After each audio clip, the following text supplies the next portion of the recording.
Good evening, everyone. It is 6 o'clock. I'll call the July 28, 2026 meeting of the Board of Supervisors to order. I will note that we do have a quorum with all members present with the exception of Mr. Martin, and I would also like to welcome Mr. Cook back. And it's good to see you here, Mr. Absolutely. Cook. If you would stand, we have Pastor Natalie Drummond from the West End United Methodist Church to provide the invocation and remain standing for the pledge. Oh, Heavenly Father, we come to you tonight inviting your presence to be among us.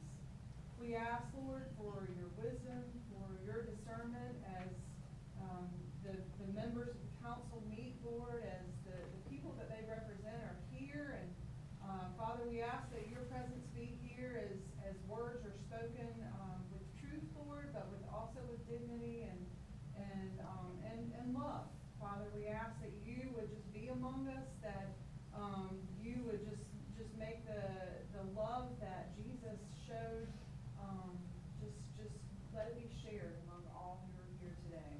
Father, we come to you thanking you for your providence, thanking you that your will is perfect, and Lord, we pray that you would help our hearts to be bent towards what you want to accomplish. We ask all these things in the name of Jesus Christ. Amen. Amen. Allegiance to the flag of the United States of America and to the republic for which it stands, one nation, under God, indivisible, with liberty and justice for all.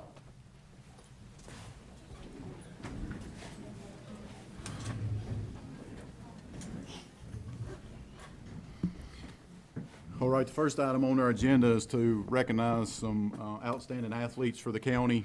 Ms. Crockett is going to help me present these awards. Since she is the representative of East Smithfield, she'll be representing reading out the resolutions for the George Wythe athletes. So, Ms. Crockett. We'll have Skylar McBride come forward, please.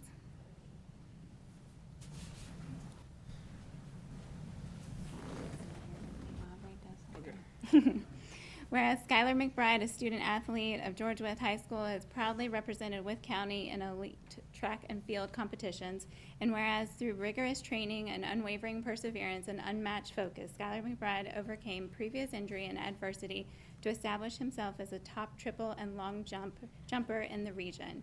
Whereas at the 2026 Virginia High School League Class 1 Outdoor Track and Field State Championship, Skylar McBride soared to the top of the podium, capturing the state championship title in the boys long jump with a phenomenal personal record leap of 22 feet, 2.5 inches. Whereas Skylar McBride's triumphant journey serves as a powerful testament to the community that grit, family support, and unyielding work ethic can overcome any obstacle, bringing immense pride to his coaches, teammates, and peers. Now, therefore, be it resolved that the Wythe County Board of Supervisors hereby recognizes and honors Skylar McBride for his extraordinary athletic achievements at the 2026 VHSL Outdoor Track and Field State Championship. And be it further resolved that a copy of this resolution be incorporated in the official minutes of the Wythe County Board of Supervisors and presented to Skylar McBride as a token of the board's appreciation and esteem, adopted on this 28th day of July 2026. All right.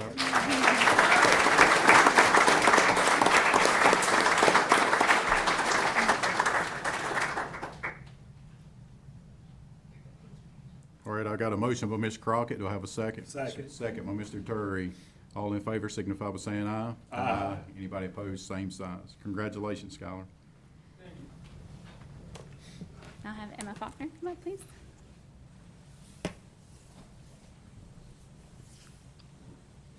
Whereas Emma Faulkner, a remarkably talented and disciplined student athlete at George Wythe High School, has brought great distinction to Wytheville, Virginia through her spectacular distance running performances. And whereas through unwavering dedication, passion, and competitive spirit, Emma Faulkner has cemented her place as a dominant force in Virginia High School League Class 1 athletics. Whereas during the 2026 VHSL Class 1 Indoor Track and Field State Championship, Emma Faulkner captured 2 individual state titles by winning the 1,000-meter run and the 3,200-meter run.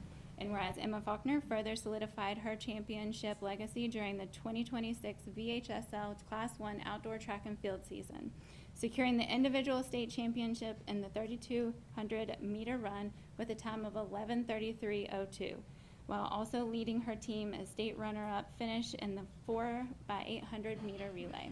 Whereas earning a spectacular total of 3 track and field individual state championship titles within a single calendar year is a rare and monumental achievement that reflects her incredible grit and work ethic. Now, therefore, be it resolved that the Wythe County Board of Supervisors hereby commends and congratulates Emma Faulkner for her historic achievements in the 2026 VHSL Class 1 Track and Field State Championship. And be it further resolved that a copy of this resolution be incorporated into the official minutes of the Wythe County Board of Supervisors and presented to Emma Faulkner as a token of the board's appreciation and esteem, adopted this 28th day of July 2026.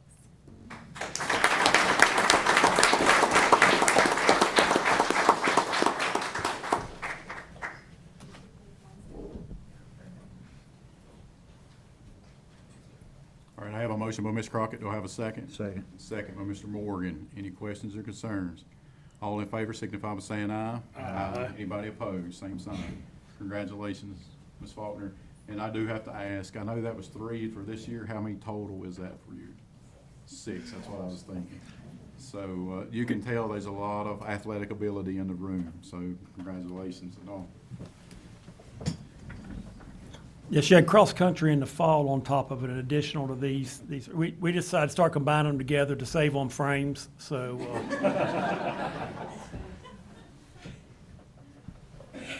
I was gonna say, I've been here for 6 years, and you've been here every year that I've been here, it seems like, so.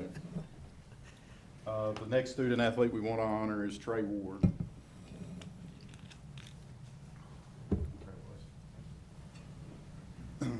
So first thing I want to do is I want to present Trey with his state championship title from last year.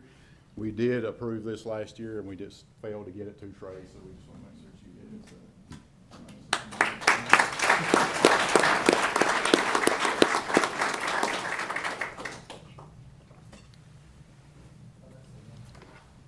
Yep.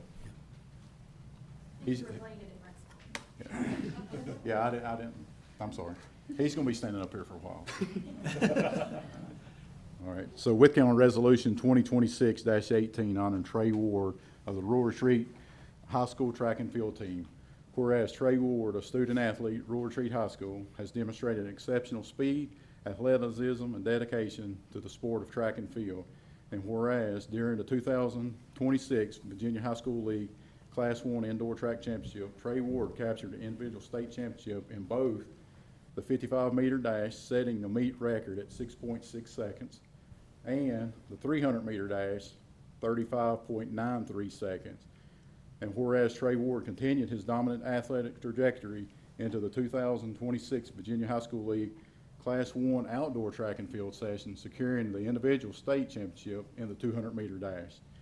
Whereas these exemplary milestones build upon an illustration of high school career of Trey Ward's grit, work ethic, and leadership served as an inspiration to his peers, bringing immense pride, recognition, and honor to the Rural Retreat High Schools and the citizens of Wythe County.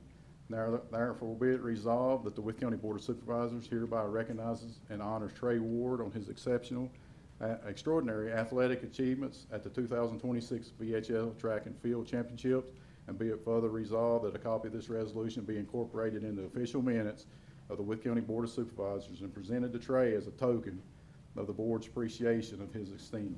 Adopted this 28th day of July 2026, signed James D. Smith, Chair.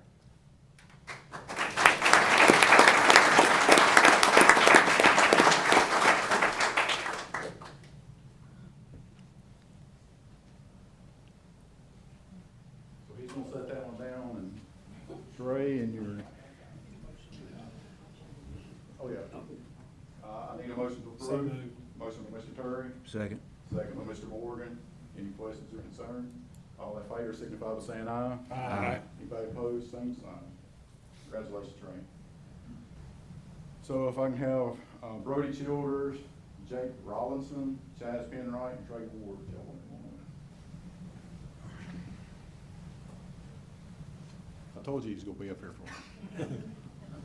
How many does that make for you, Trey? That's 3. Seven. 7. So, again, this gentleman and this young lady's been here often. Wythe County Resolution 2026-19 honoring the Rural Retreat High School Boys 4x100-meter relay team. Whereas the Rural Retreat High School Boys 4x100-meter relay team comprised of dedicated student athletes Brody Childers, Jake Rollinson, Chaz Penwright, and Trey Ward proudly represented Wythe County at the high school level at the high school athletics. And whereas at the 2026 Virginia High School League Class 1 Outdoor Track and Field Championships, the Rural Retreat Indians Relay Squad delivered master class performance to capture the individual state championship title in the boys 4x100-meter relay. Whereas the team's cross-country finish line in a blistering fashion with a spectacular time of 43.09 seconds. And whereas the state championship triumph caps off a historical season demonstrating, dominance and bringing immense regional recognition, pride, and distinction to the Rural Retreat High School, its coaching staff, and the entire Wythe County community. Now therefore be it resolved that the Wythe County Board of Supervisors hereby extends its highest accolades and congratulations and official commendations to Brody Childers, Jack Rollinson, Chaz Penwright, and Trey Ward for the monumental 2026 Virginia High School Class 1 State Championship and the school's record achievement. Be it further resolved that a copy of this resolution be incorporated into the official minutes of the Wythe County Board of Supervisors and presented to the Rural Retreat High School Boys 4x100-meter relay team as a token of the board's appreciation and esteem adopted this 28th day of July 2026, signed James D. Smith.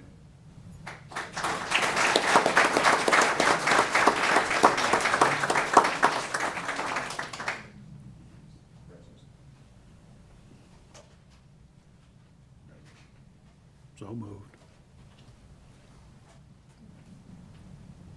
You're really funny today, Chaz.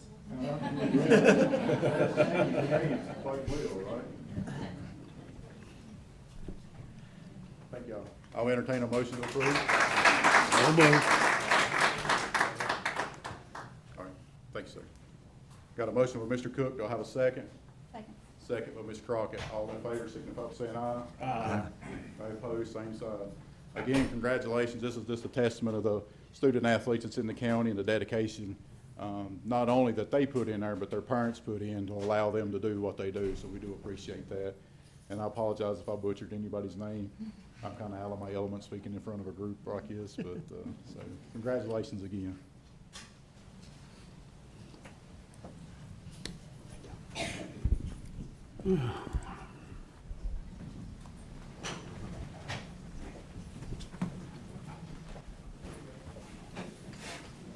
Yeah, and if the student athletes and their parents want to go, you can, or you can stay. And Congratulations.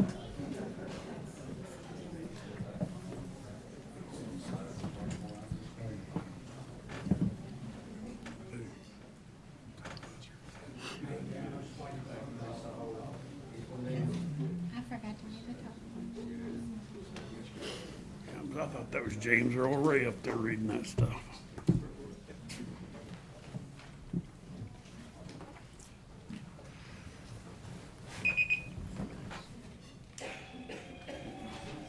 Stay on top of that. He's got 2 pages.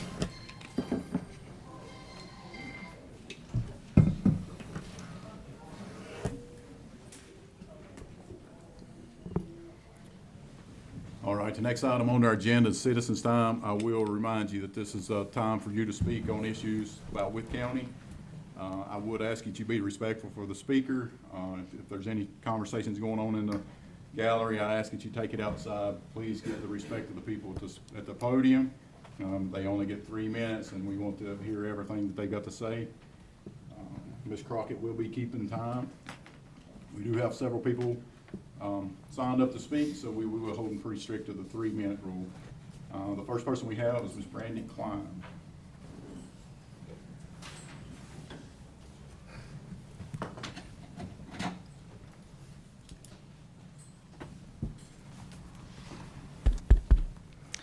My name is Brandy Klein, and I live between cornfields and orchards amid the forested hills and mountain streams of Wythe County, Virginia, just like the rest of you. I watch the farmers follow the seasons and worry over the droughts and the late frosts that kill the peaches. I raise my family here, just like you do. I wanted to share this poem with you. I didn't write it. It's changing here. I know it. Everywhere you look, somebody's putting in a new road, a new house, a new business, a new something or another. And I know we're growing. We need some of that, but we're changing the beauty out of things. It's not like you can't tear down a mountain. Anymore you can, and people do, more or less. So what's one mountain, more or less? Level off the tops. We might have something to farm. I never thought much about progress, and I certainly never thought of myself against it. But it turns out I am against it. And it's not because progress is bad. It's because progress, the way we're doing it, is so ugly. A mountain is beautiful. I'm young, I know that, and probably rash, but I swear I hope I die before the only thing that's left that takes your breath away around here is the smell. This is from Stories I Ain't Told Nobody Yet by Jo Carson. She wrote them over 30 years ago in Johnson City. Wouldn't she be surprised? They're still true. There always will be people like me and the others in this room who stand against the real boogeyman. Every dog has its day, but we aren't going away. We don't consent to another data center. You didn't ask us about the first one. You knew we'd say no. You decided and plowed forward with your dark and secretive act, forcing something we never asked for, figuring we'd accept your choice and swallow it. Don't let it happen again with another one. We need a land use resolution to protect everybody here. Just to be sure you understand, neither the land nor the people of Wythe County consent to this effort to squander our land and water. It's rather like rape, isn't it? Thank you, Ms. Klein.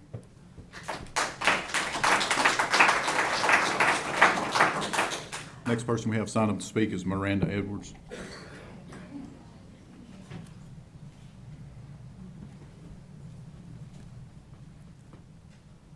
Hi, my name's Miranda. I want to start off by saying I was not happy with Stacy Terry's comment made last meeting. I do appreciate Stacy calling me and Sarah talking to me on the phone. Jim Davis, the former president of Shenandoah University, stated, and I quote, "Be sure to understand a subject before providing an opinion and try to determine if one's view will add to general understanding before sharing," end quote. Mr. Terry, please keep this in mind when making a mockery of science. Over 13,000 people have seen your comment. Stacy, my supervisor Sarah, and the rest of the board, I hope you use your full supervisor time tonight to fully address our concerns. One data center is one too many in our county. Bringing a data center to Project Park has opened Pandora's box to more data centers flooding into our county. We have nothing to protect us here. Without zoning, we have no say in data centers taking our farmland and being built next to our homes. I also want to iterate the information provided by FluidStack needs to be verified and provided to the public. Mr. Terry promised me that yesterday that he'll get on this. One thing our board is tired of is our lack of facts, but where are your facts exactly? You can't tell me where all these wonderful, fully built FluidStack data centers are. You can't tell me a number of how many people FluidStack will employ. Who is the end user once FluidStack has built their centers? We, as citizens, demand the transparency each of you promise. I want transparency also regarding the FluidStack representative. She had only been with the company for 2 months when she did her presentation here, and we have yet to see her or anyone else. This does not lead me to believe she knew what she was talking about when she could not simply answer a question regarding where FluidStack locations are being built or where they are operational. I expect the board to share your clear facts regarding FluidStack since you all have shared multiple times. You do not look into what is shared, you just trust what is told to you by FluidStack. Zoning. Where are the people that are against zoning? Most of us are showing up speaking for zoning, so our county has a chance to fight these data centers. I want to make it clear that I am in support of zoning.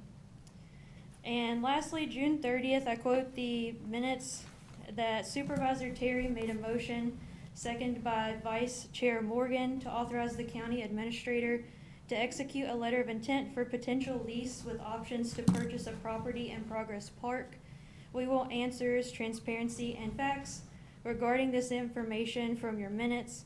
I would like a clear answer from all of you during today's meeting. And I also have some handouts I'd like to give.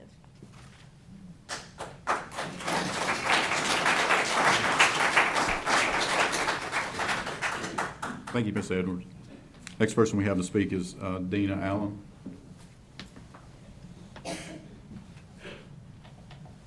Hello, I'm Dina Allen. I'm from Barron Springs area.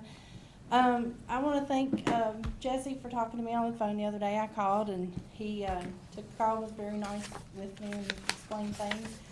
I did have another question. You did say that Fluid Stack is looking at a property beside. I can't remember how you named it for the equipment to lease or something. And then I've got a letter of intent that come through the meetings that Sarah put an A on it. It was a letter of intent to purchase property in Progress Park. Is that the same property that you were talking about, or is it a different property? You can talk about it at the end of the meeting, that's fine. You don't have to do it now. But the other thing is zoning. I want it on record, I am for zoning. I know y'all keep saying everybody's against zoning, but I think there's more for it than against it. Everybody, please call your representatives, talk to them, let them know that you're for it, against it, whatever. Just please call, and we need zoning to stop these data centers. It's getting bad. As far as the Fluid Stack, the lady that came, same as her, looking through her history, she'd been there 2 months. She's a salesperson. Y'all bought it hook, line, and sinker. Y'all haven't checked anything out. I did hear that y'all are planning a trip to Richmond soon for a meeting or something. Is there any way that y'all could go and explore some of the data centers there, bring back some information, see what the sound is, see what the citizens there say, do some research. That's all we're asking. You want us to bring you facts, we've brought you facts.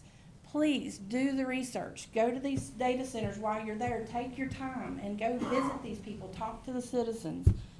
As far as I got, I think that's all I got. But thank you for your time. Thank you, Ms. Allen.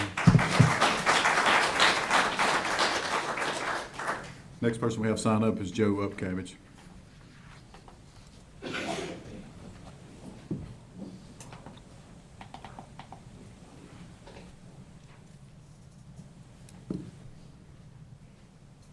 Good evening. Good to see you. You're healing well. I don't have time to talk about data centers or flock cameras tonight. There's something at the top of my list. It's the same thing that brought me here the first time, being sprayed. The first time I was sprayed, I came here, I got all the resources I could get. I called VDAX, but I couldn't pursue because of intimidation and threats from other sources, and I still can't pursue. I made a post yesterday on Facebook about spraying. 4 hours later, I was sprayed again. This time the trampoline was dripping wet. Now, I don't know if it's legal. Can I go into any, you live in town, right? Can I go into town and say you have a chain link fence? Can I go up to it and have a bottle with a skull and crossbones and spray your children or grandchildren, sandbox, toys, and personal effects and walk away? I don't know if that's legal. But that's basically what's happening. I know that where I'm from, if you spray anybody with the poison, you had better hope law enforcement is there because something's gonna happen. I don't understand some things like the applicator license. If you have an applicator license, I'm not talking smack on farmers. You have every right to spray your own field. If you're leasing a field, you could spray that field. But I'm leasing a land and I have zero protections. There's nothing I can do. I can't get the name of the guy. I asked, nobody will give me it. No one will tell me what the chemical is. I call VDAX. They tell me I have a show-in case, but then I can't proceed. Last night, somebody told me if I call VDAX, I'll get stitches, and then they quickly deleted the comment.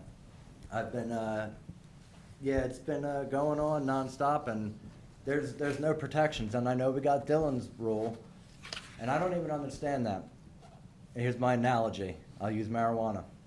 So federally, marijuana is illegal, but half the states decided to take matters in their own hands and say, I'm going to govern ourselves. Now, why can't we do that in Virginia? Why do we need to get permission to govern ourselves? As far as I'm concerned, I'm literally being poisoned. I have a baby crawling around the house. My dog's running, and our entire property was sprayed. There's not an inch of grass that wasn't sprayed. The dog runs around and then comes in. My baby's got to crawl in that, and there's nothing I can do. There's no one I can contact. I'm completely at a loss. Like, you know, they say, oh, I've been spraying for 50 years and we're all fine. No, you're not fine. You got birth defects and all kinds of cancers and diseases. Your family generation is kaput. You're no longer farming anymore. You're the last generation. And we've been doing it for, it doesn't matter how long they've been doing it. I don't think an applicator license makes them immune. And I don't think it says on the bottle that you can spray trampolines. My chickens, they all got sprayed. I got 3 dead chicks. I don't know if it was from that, but coincidence, maybe, I don't know, but that's what I got right now. Thank you.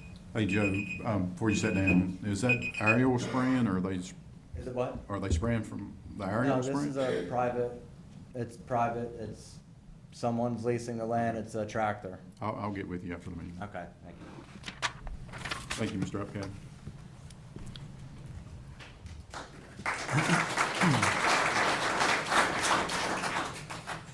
Next person we have is Sherry Burris.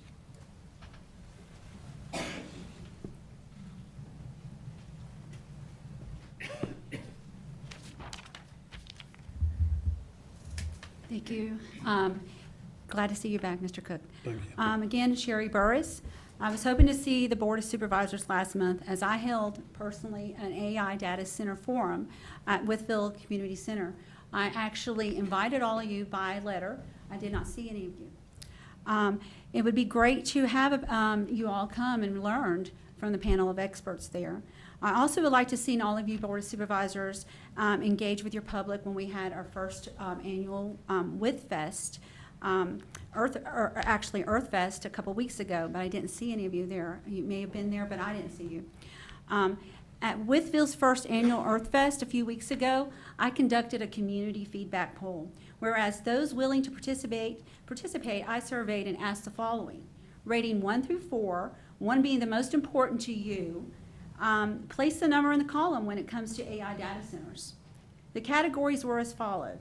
1, resource consumption, which includes power grid strain, water usage and utility costs. 2, environmental and aesthetic disruption, which includes constant noise, visual impact and air quality.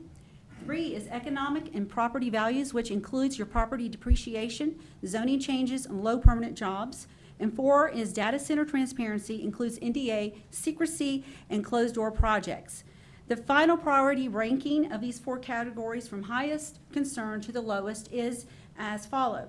Resource consumption is 54%, environmental and aesthetic disruption at 18%, tied 18% is data center transparency, and economic and property values was at 10%. Collectively, this feedback reveals a clear and strong favoring from the community wanting to protect infrastructure and environmental impacts over economic outcomes and corporate transparency. But besides these statistics lies genuine emotions from your constituents. Please hear what they are saying. They have uneasy anxiety about the future of our neighborhoods, most basic resources. People aren't just voting on my paper poll. They haven't expressed profound fear that their water and electric are going to go up. And they are afraid that their homes are not going to be secure anymore. They're afraid that everything is going to be diverted to feed insatiable appetite of corporate machines. It is the duty of those elected officials to not only listen, but again, hear us. Hear the citizens as we voice our concerns, and do not disrespect us, because it does and it will impact us all in more ways than one. Thank you. Thank you, Ms. Burris.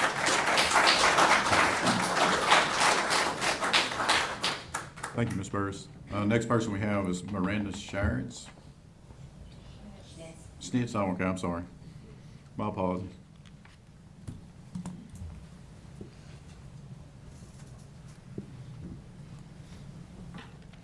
Good evening, members of the board and my neighbors. I am standing here tonight because Wythe County is digging into a dangerous political trench.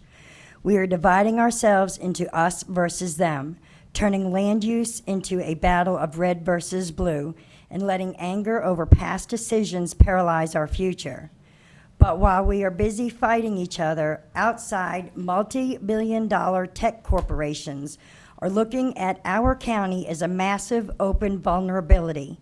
They know we are sitting ducks, and they are more than willing to pull the trigger and quickly. This isn't a battle between citizens and the board.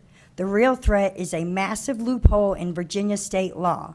Because Wythe County lacks a local land use framework, outside developers have by right privileges to build massive industrial facilities directly adjacent to a family farm or a quiet neighborhood. They don't need a variance, and they don't have to face a single local vote. As long as we stay divided, our hands are collectively tied. To my neighbors who are angry and distrustful, your fears are completely justified. Nobody wants to see our rural landscape, our water tables, or our agricultural heritage destroyed by corporate greed and indifference. We have a right to defend our homes. But to the members of this board, we also recognize the immense legal and economic pressure you are under. We know that without a local ordinance on the books, your hands are legally tied by state regulations. You cannot protect us if the law doesn't give you the tools to do so. That is why we must stop treating this land use classification ordinance as an adversarial fight. It is not a weapon to be used against each other. It is a shield to protect us all. It is a protective insurance policy designed to secure local property rights, ensuring that Wythe County stays in the hands of the people who live here. We need to find common ground right here tonight. We need a pro-citizen ordinance that explicitly strips data centers and solar farms and massive utility expansions of their by right building privileges outside of designated industrial parks.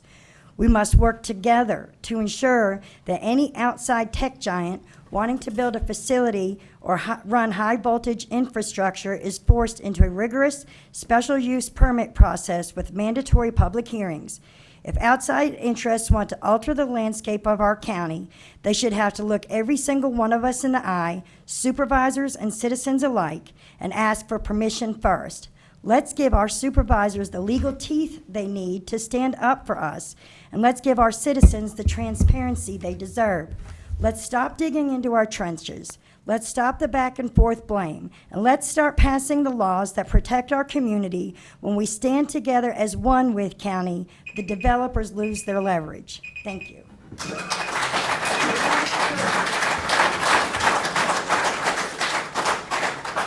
Thank you, Ms. Schnitz, and I do apologize for butchering your last name there. Next person we have is Joe DeBoer.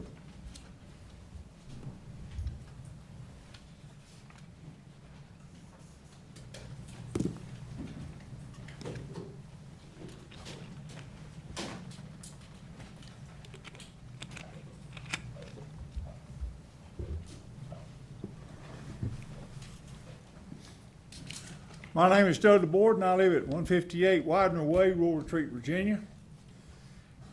I hate to follow that speech because that lady hit the bottom line. Yes. I come tonight to issue a challenge to the leadership of the Republican Party to adopt a resolution to say that we want to get rid of the food tax in the state of Virginia. The chairman of Vice, I call her, has received that, and if you need another copy, I can get you another, Mr. Chairman. We need to get started on this issue because we're going to have to make a decision with regard to how we're going to tax to make sure that we have adequate school system in our county. I think it will pass. That's my own personal opinion because nobody will ever say no to our children, period. Nobody. We want to make sure they have quality education, just like the people that came in here tonight. We're doing it the right way. We have 3 high schools in our county. We could have done it years ago and had one. But we said no in Wythe County. Let's follow up on that. Because that is very, very important to us Our history denotes that. Starts all the way before the Revolution, 250 years ago. Okay? What was the first resolution? Austin deal. Think about it. I'll give you 51 minutes, 51 seconds.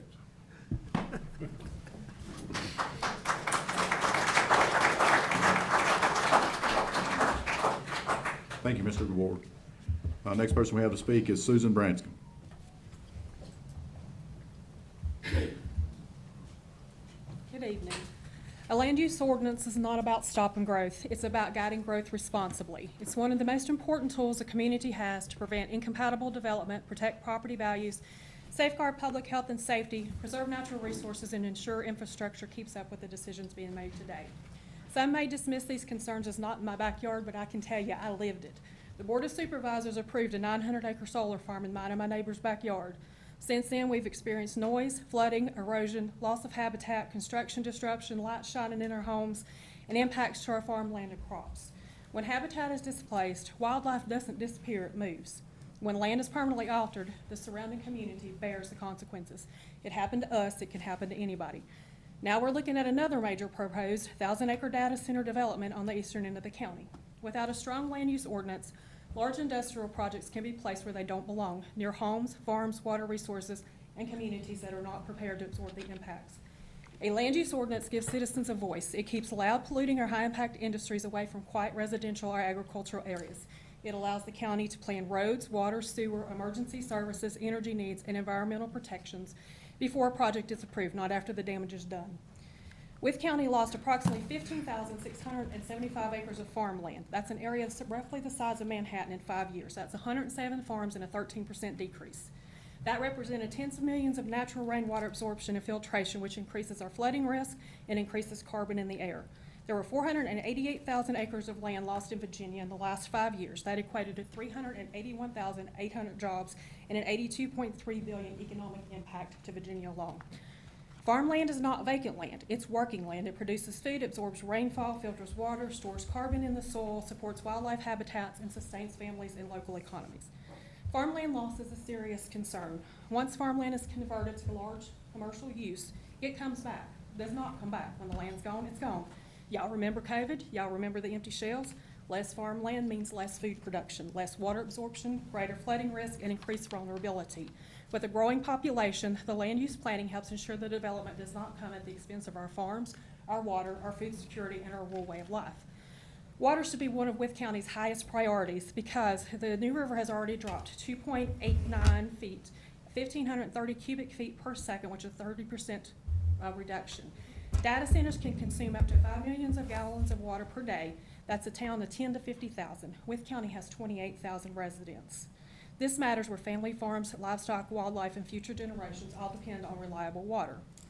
We also need to talk about electricity because that increases our demand, and in Northern Virginia, it increased it by $192 a year. While that may be a lot, we have a poverty rate of 15.2% and a median income of $57,745. We need to be pro-community. We owe it to our farmers, our homeowners, our children, and our grandchildren to have a land use ordinance. Thank you.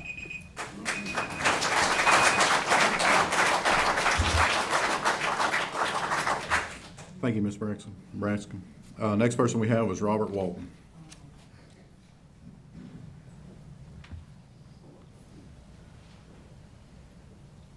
Good evening, I'm Bob Walton. I live in Wytheville. I appreciate you giving me the time to speak tonight. For the record, I'm not anti-data center. I know we're a lot of anti-data center feeling here right now, right? I have questions about this data center. AI and cloud computing are growing. They're necessary. We need them to house the infrastructure that makes the internet work.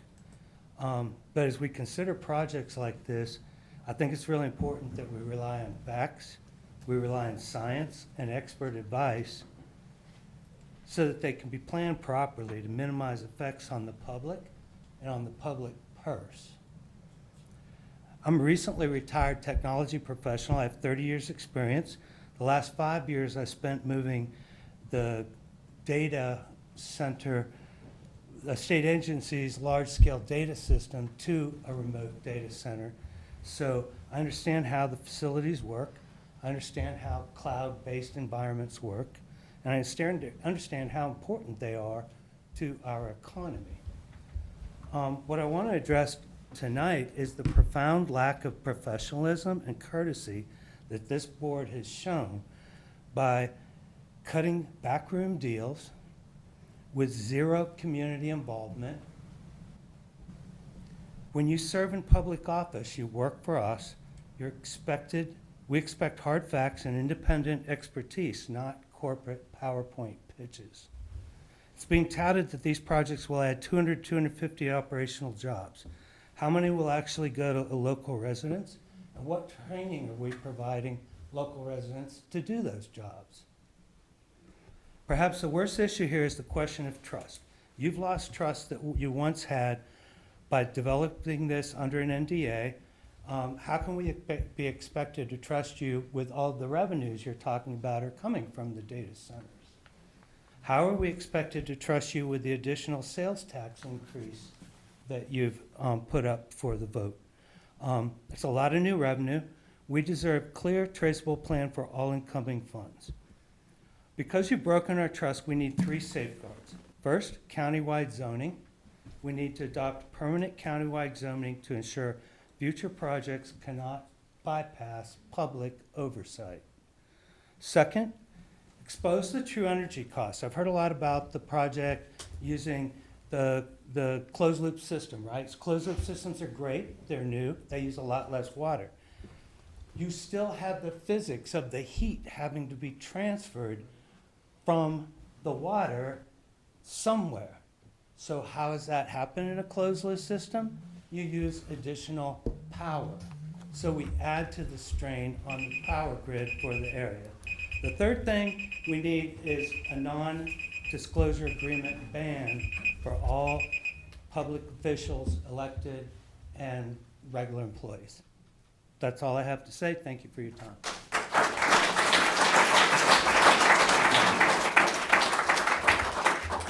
Thank you, Mr. Walton. Next person we have is Kyle Ward.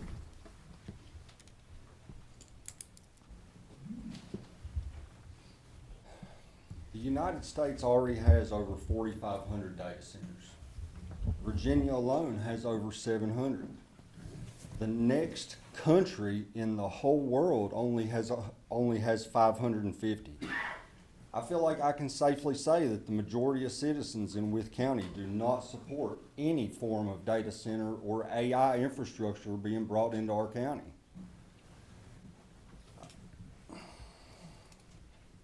I feel like I can also confidently say that there probably has not been a whole lot of research or study into these things and the consequences of them past the dollar signs that they provide and whatever assurances the corporations bringing them in have given you.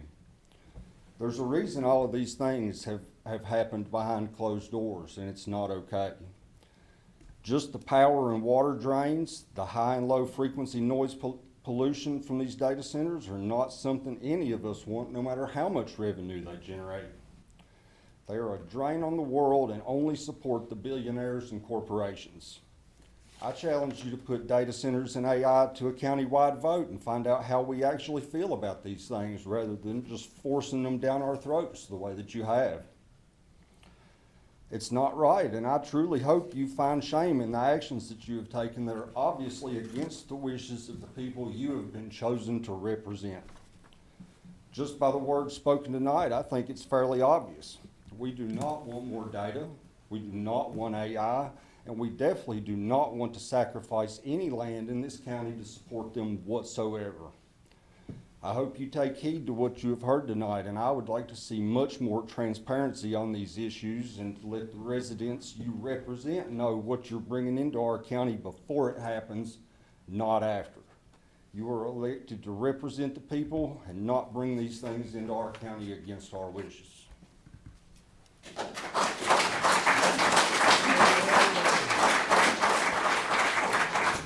Thank you, Mr. Ward. Next person we have is Wilma Justice.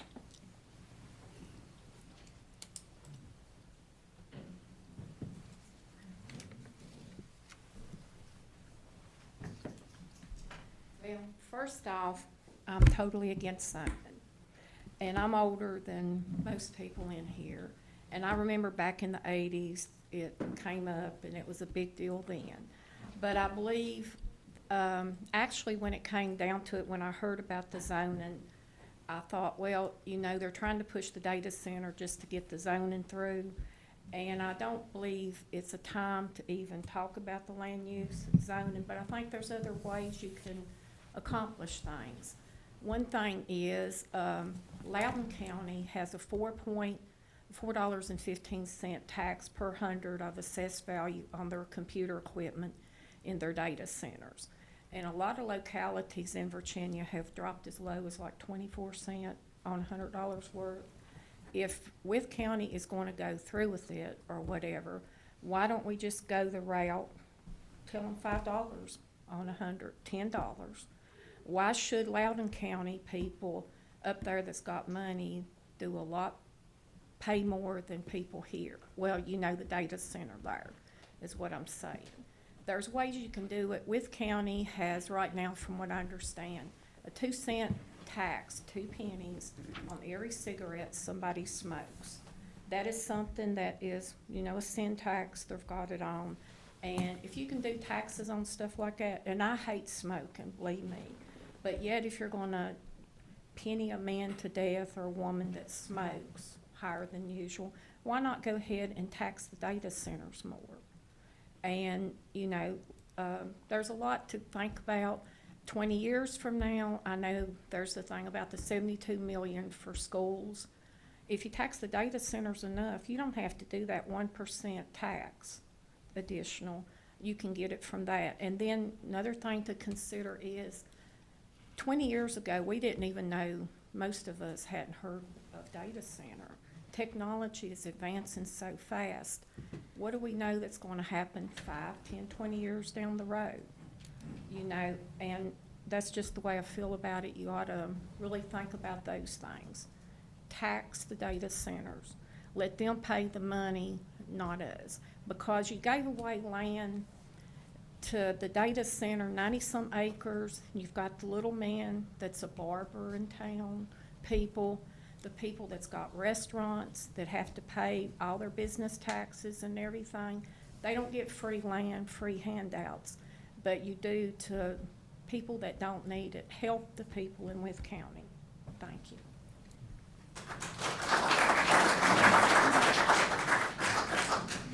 Thank you, Ms. Justice. Next person we have is Catherine Clemens.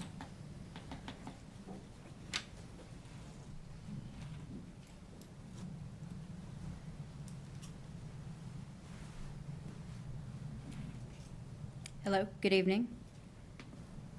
Trying to get my stuff. Hold on, I am so sorry. There we go. All right. First off, I want to say how proud I am of Wythe County for being here tonight and the recent uptick in involvement against AI and data centers. You guys need to understand that we're here because as a community, we're scared. We're concerned about the uproar we're seeing all around our nation with AI centers and the struggles of our fellow Americans are now faced with every day because of them. We're not here simply because we want to come argue with you. I'm definitely not. I'd much rather be at home in my pool with my dogs right now. You see, the issue goes beyond fluid stack. The issue is once you allow one data center in, there's more that are going to follow. And Wythe County is a hot spot. We've got everything a data center could need: water, power, cheap land, and people ignorant enough to sell it to them. That being said, Fluid Stack claims they only use 2,800 gallons of water a day with a closed-loop water system. That doesn't mean the next data center will. We are simply asking you to reconsider the issue you've allowed to make its way in. We've consistently brought facts for months, and to have them disregarded in such matter, it's insulting. We are not ignorant. We've done our research. Have you? With that being said, I wanted to state that I am for zoning here in Wythe County, under full agreement that you guys can and will promise to protect us from a major data center blow-up. I know you guys have mentioned in prior meetings that you don't want more government involvement in your lives, but To mention, I'm not sure if you guys have seen the recent uptick in the flock cameras that are popping up, but they're intrusive to our privacy. And guess what stores their data and for whom? I'll give you one guess. Data centers and the government. Just please protect us and protect our land. Thank you.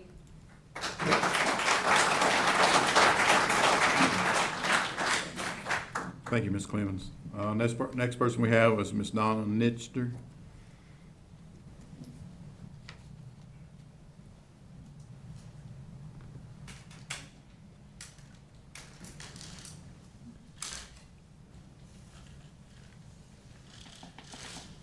Hi, Donna Nichter. I feel like we all need to take a nice collective deep breath. A lot of tension in the room. And I'm probably going to scratch most of what I was going to say because it's been said and you've heard it.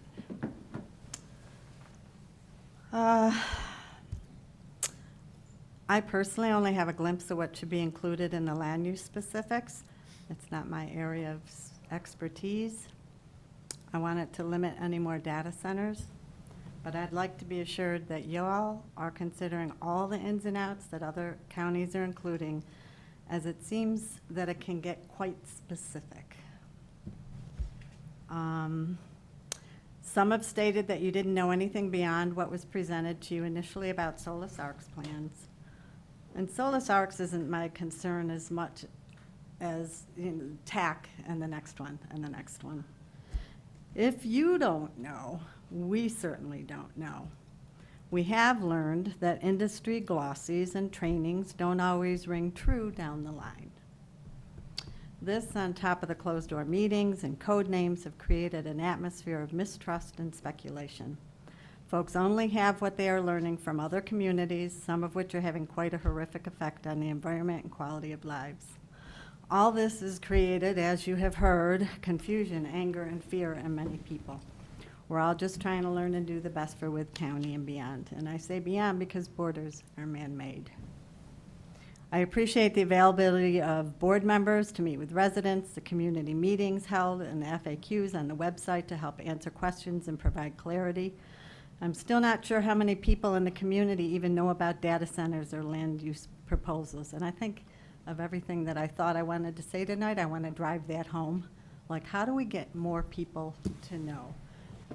Supervisor Burnett, I think it was you that said that you plan maybe going to your community, was it you last night? And, getting more folks involved. I don't know how we get more people to know. Definitely more people are on board than had been before, and I appreciate everybody speaking up. But if enough people don't know about it, how can they step forward and say yay or nay to zoning? I hear every day people that don't know, maybe not every day, I hear a lot. People that don't know that this is going on. They don't know about the data centers. They don't know about the zoning until it's in their backyard. They're just trying to live their lives, mind their own business, and do what they can to get by. That's why we're trying to get the word out by standing on street corners, putting up signs, social medias, holding rallies and info sessions. I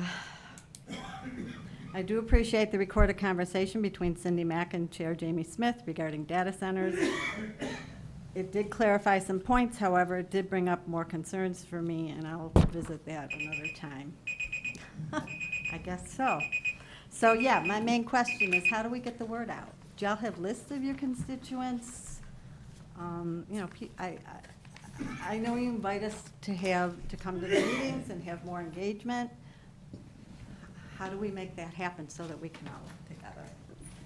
Thanks. Thank you, Ms. Nitzer.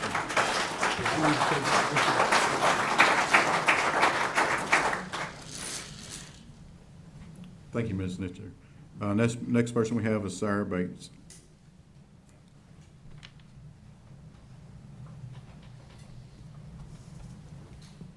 Good evening.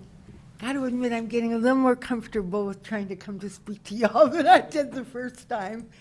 I have 2 points I'd like to address. First one's minor, but I think important.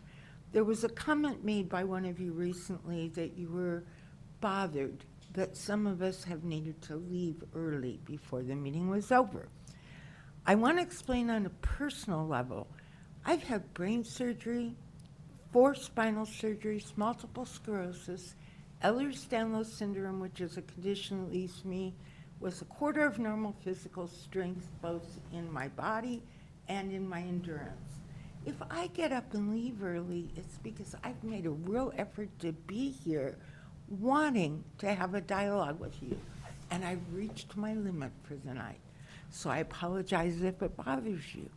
There was another person with me discussing it yesterday that said, I needed to get up and leave because I got an urgent phone call. She'd made the effort to be here. She didn't want to disrupt this process by answering a phone call. So we have our reasons, and it's not disrespect. Moving on to my second point, I've been hesitant to address this. I'm a person of faith, and I don't hope or expect that everyone shares my understanding of a higher power or faith. But I personally turn to that when I'm puzzled, when I'm bewildered, when I'm bothered by something. I grew up in the Presbyterian faith. I still default to it without deep thought. I turn to Scripture. I turn to the concordance to guide my study and thought. I'll leave that with you and just say, the first listings I saw as I looked all this back up were first in Genesis, a mandate to establish, mandate to work and keep the land. The second was God placed humanity in the Garden of Eden to cultivate it and to keep it. This establishes the Judeo-Christian principle of environmental stewardship. The third thing that really resonated with me was Numbers 35, 33, 34. You shall not pollute the land, the earth in which you live. So those of you that felt free to tell me what I believed, to reinterpret, you were wrong. This is my study. This is my motivation. This is my reason for feeling how I do. And I think this is God's country. The majority of us are supposed to share that same overall set of values and faith. I would hope you would consider that. Thank you.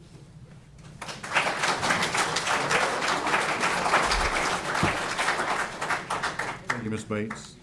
Last person we have signed up is Denise Davis.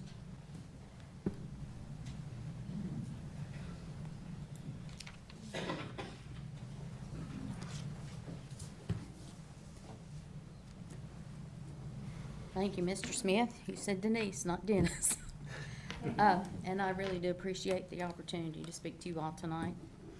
I'm here to assure you that anything I say when I get up and speak is based on facts, and it's true and valid.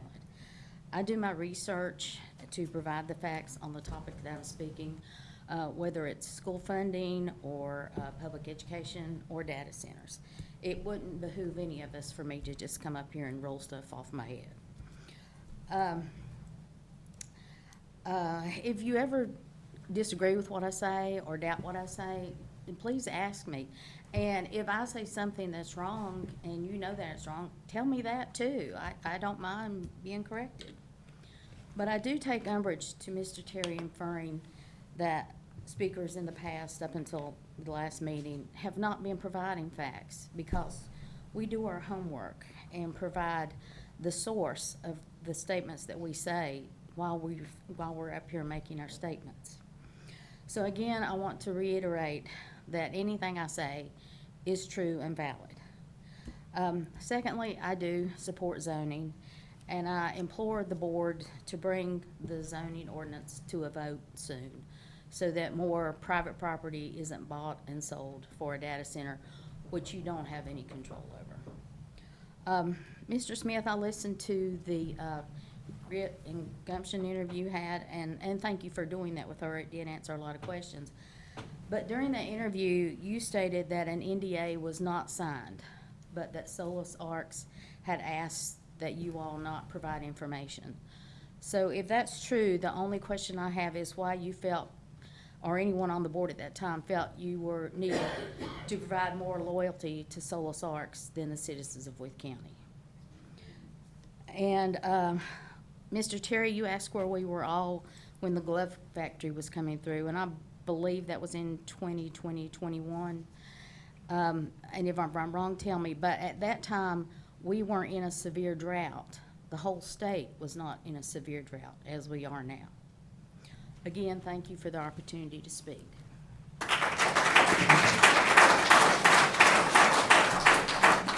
Thank you, Ms. Davis. That's all we had signed up for citizens' time, so I'll close citizens' time. It has been requested that we take a 5-minute recess, so if you'll grant us 5 minutes, we'll be right back.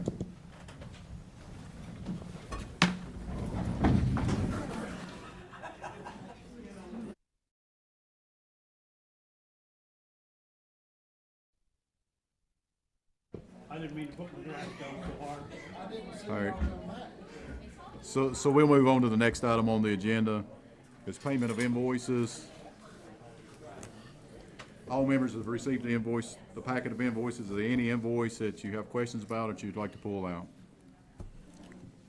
I'll make a motion to approve. I got a motion by Mr. Burnett, second by Mr. Cook. Is there any questions or concerns? Here none, we'll do a roll call vote. Mr. Burnett? Aye. Aye. Aye. Aye. So approved. Next item on the agenda is approval of the minutes from our July 14th, 2026 meeting. So moved. Got a motion by Mr. Cook. Do I have a second? Second. Second by Mr. Terry. Is there any questions or concerns, additions or subtractions? Hear none, all in favor signify by saying aye. Aye. Anybody opposed, same sign. So approved. Next item on the agenda is appointments. Mr. Byron, looks like we got the Mount Rogers Planning District Committee. Yes, Mr. Matney passed away, as I mentioned a couple weeks ago, and that position is now vacant. I'd like to nominate Mr. Brian Vaughn to fill that role, fill that term, please, sir. All right, I got a motion for Brian Bolton. Do I have a second? Second. It's multiple seconds. I heard Mr. Morgan first. Any questions or concerns? I'd like to nominate Andy Kegley. All right, I got a motion to nominate Mr. Andy Kegley. Do I have a second? Second. Got a second by Mr. Burnett. All right, since we have two, we'll vote on the first one. So we're voting on Mr. Vault first, so we'll do a roll call vote. Mr. Terry? Aye. Aye. Aye. Aye. Aye. So approved. So congratulations, Mr. Vault. Next item, we've got the school construction funding. Oh, I'm sorry, we're still in our appointments. New River Highlands, RC&D, have we got anybody? Still don't have an appointment there, so, yep. Moving on to the next item, we've got the 1%, Mr. Byer. Yes, Mr. Chairman, as you all voted last time for the 1% local option sales tax, our county attorney has the paperwork, and we'll look at getting that filed with the court. Here's what we have here, some of the information Ms. Williams has been working on that we will share, and want to continue just to make certain everyone understands this local 1% option. This is, as I said, a referendum. The voters will decide. It's eligible for new capital school projects. It does not include any old projects. The projects planned are the construction of the new Spiller Elementary School, the renovations at Fort Chisholm High School, the athletic facility improvements, school repairs, which are some roofs and some chillers, and the related debt service that goes with it.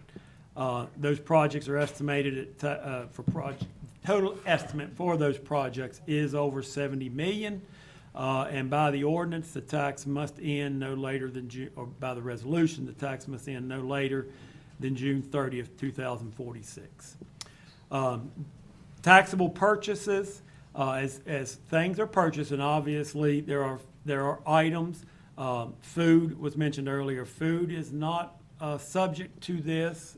Grocery store food and items like that are not subject to this, and personal hygiene items are not subject to this. So as that tax is collected by the retailers. It goes to the state as additional 1% sales tax, and then the state sends that to us as a individual separate tax that would go into the restricted school capital fund that would be used to pay for the debt service for the construction and renovation projects. Important to understand the separation here. This money cannot go towards any of the school operations. So on the right side, teachers, staff salaries, instructions, transportation, student service, routine operations and maintenance, those continue to be funded by our general fund. Just like this year, we budgeted $2.5 million additional in operational funding to go to the school system for that purpose. The taxes proposed would be only for the construction of the new school facilities, the major renovations and additions, the improvements, and paying the debt service on those items. Anybody making the qualifying purchases in Wythe County, and we estimate that at least 40% of this would be coming from our visitors, our tourists, and those traveling along the interstate. I'll show a screen here in just a few minutes that has that information showing that. Why that is important is if we were to do a real estate tax only, that only hits the residents of Wythe County with the real estate tax. By doing this as a 1% sales tax, it allows us to use all the tourists that pass through this area to help us fund that construction. The ballot question, simply stated, shall Wythe County be authorized to levy an additional local sales tax at a rate of 1%, with revenues from such tax to be used solely for capital projects for the construction and renovation of schools in Wythe County, including related bond and loan financing costs, and with such tax to expire no later than June 30th, 2046. And the residents will have a simple yes or no answer to that on November 3rd. What I've got here, the first few columns of this is our current debt service schedule. If you look going down the page, I'll let Martha go ahead one page here. On the left-hand side is the years running from 25 through 47. At the top are the debt service, and the first one's the Max Meadows Elementary School that we're still paying for, the refinancing we did on several projects, the VACO VML on the George Wythe High School projects, literary loans on the Rural Retreat High School projects, and then the last is the Scott Memorial Middle School project. So in the dark black there, you see our total public school debt service. That is what we are paying in loan payments, if you will, every year. This year, $2.8 million in loan payments that go to the school system. And you see it continues in that above $2 million up until we get about 2038, and then it starts taking substantial drops. The next column is if we were to go out and borrow all of the money right now to start all of these projects combined, it would add an additional $5.8 million in annual debt payments to the school system, for the school system. So that means we would go from paying $2.6 million in 2028 to $8.448 million during that time frame. In order to implement that, that would mean that we need to take our current 51-cent tax rate up to 72 cents per $100 in order to pay for the construction right now. I'll stop, make sure there's no questions from the board. Everybody understands where we are on that before I go on. Which basically means if you got a house worth about $250,000, it's $1,300 a year now, and it'd be about $1,800. Yes, sir. So the next page is just the same information over to the current school debt service, and then I just put Spiller as saying we were going to go ahead and do Spiller starting in 2028. That would cost about $3 million in debt service for starting a Spiller, which would be about an 11-cent tax increase to bring in the $3 million in debt service. And what I took up top there is that would bring our debt service up to about $5.6 million. So I just followed that debt service down until until we got down to about 2040. If we added another $1.8 million for debt service for Fort Chisholm High School, that would put us back up at the 5.6 million, and we'd be just running on that, on the 11-cent tax rate increase. But that would mean delaying Fort Chisholm High School until 2040. Not recommending that, that's just trying to show the math. We could back it up 5 years and show another 4 or 5 cent tax increase there in the process. So nobody from Fort Chisholm in the crowd throw anything at me. I'm just trying to show off numbers. I can do the reverse and do the Fort Chisholm project and show where we would pick up Spiller. But that's just showing a couple of the options that are out there. The next page talks about it's just the chart I was talking about, the option for sales and use tax. The revenues shown there are what the 1% sales tax generated for the localities in 2025. And notes that part of that had to be shared with the towns for those that have towns within them. And that is why ours is showing 6.8. But when you take off the food and the personal hygiene items, that's why they're estimating between $5 and $6 million is what the 1% would bring in for us. The third column shows all of the population estimates. And then I just took and did a division of the total taxes brought in by the population, just to come up with what that means per capita. For Wythe County, if you divide it that way, it shows that per person, we could be paying $242 each for goods. If you look at Smith County, they're paying $127, Pulaski County $180, Grayson County $61, Carroll County $115, Bland $97. No, Wythe County citizens are not spending that much more than the other citizens. That's just an example of the number of people that are coming into our community that are spending additional tax dollars. Pulaski County is bringing in $800,000 less than us in sales tax every year, despite having a population of about 5,500 more than what we have. Smith County, which is basically the same size, is bringing in about $3 million less. Carroll County is bringing in a little over $3 million less. So that shows you that the 81-77 overlap and the amount of commercial business that brings into our area, as well as those from other surrounding counties that come into our area to do commerce, is what leads to that. So I did a couple averages. If I took the averages of all of them on the sheet, it's $1.41, and based on that, we would be bringing in about 3.9 million would be my estimate if we were averaging what everybody else does. If I just did the average of the adjoining counties, we'd be bringing in about $3.2 million. So that is why I say that 40% or more of this will be generated by those outside of the locality. So I will be meeting with the school superintendent. We'll be meeting with representatives of the school board as well. And we will be putting out this information and answering any questions that people have about it.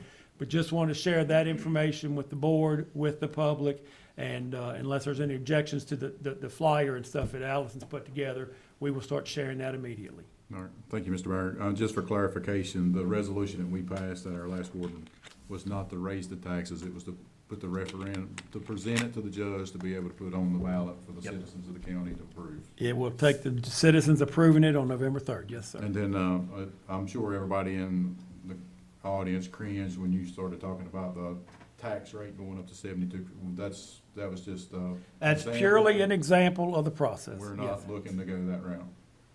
All right, thank you. That's all. Anybody else have any questions? We're good. Thanks, sir. Anything else? No, sir. Thank you. Is there any other old business we need to do, Mr. Murray? I am not aware of any. No, sir. Mr. Hanks? No, sir. All right. Moving on to new business, the first item we have is the consent calendar. All board members have received the consent calendar. Is there any questions or concerns about the consent calendar? Motion to approve. I got a motion by Mr. Cook to approve as Second. presented. Got a second by Mr. Terry. Is there any questions or concerns? Hear none, we'll do a roll call vote. Mr. Burnett? Aye. Aye. Aye. Aye. Aye. Uh, So approved.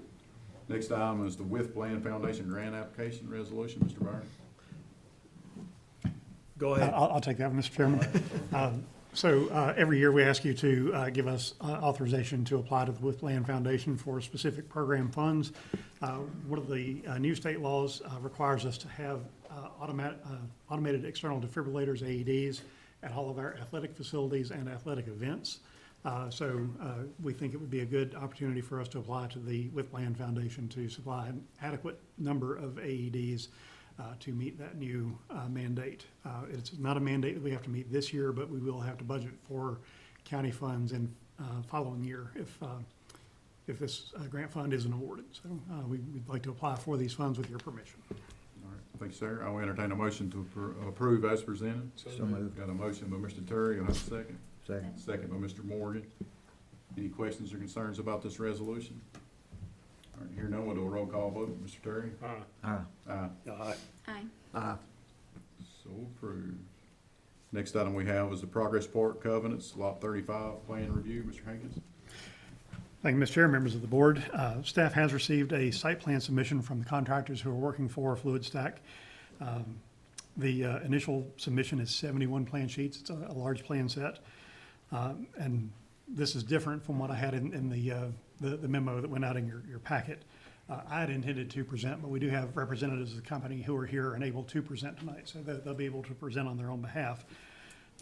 Just for background purposes, staff has given the plan's administrative review. We've returned comments to the developer to ensure conformity with Progress Park covenants. That's really the only limitation that we have on the development there. So some of you have seen the site plan as part of committee meetings. Not everyone has seen those site plans. But our staff review included administration, engineering, building inspections, and wastewater. Our review shows that the site plan presented meets the Progress Park covenants after those reviews and those submissions back to us. And I'm preparing to provide the developer with that determination so that they can move the project forward. We have, as I say, returned 2 rounds of responses. The developer has addressed those in a very timely sort of manner, and they are consistent with what you have been promised as we've worked on this project and done the county's due diligence. The representatives have designers, construction firms, developers, architects, and associated companies who are involved in this process. So we have a fairly large group that we're working with to get this done. They do have someone here tonight to review key plan sheets with you so that you can be familiar with those requests. And then once the presentation is done, I'll have 2 requests for you to authorize from staff. I'll ask, and we do have a presentation. Mr. John Pinchorn is here to present on behalf of the developer.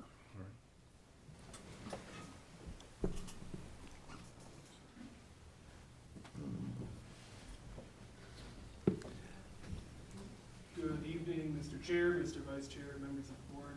Thank you for your time tonight.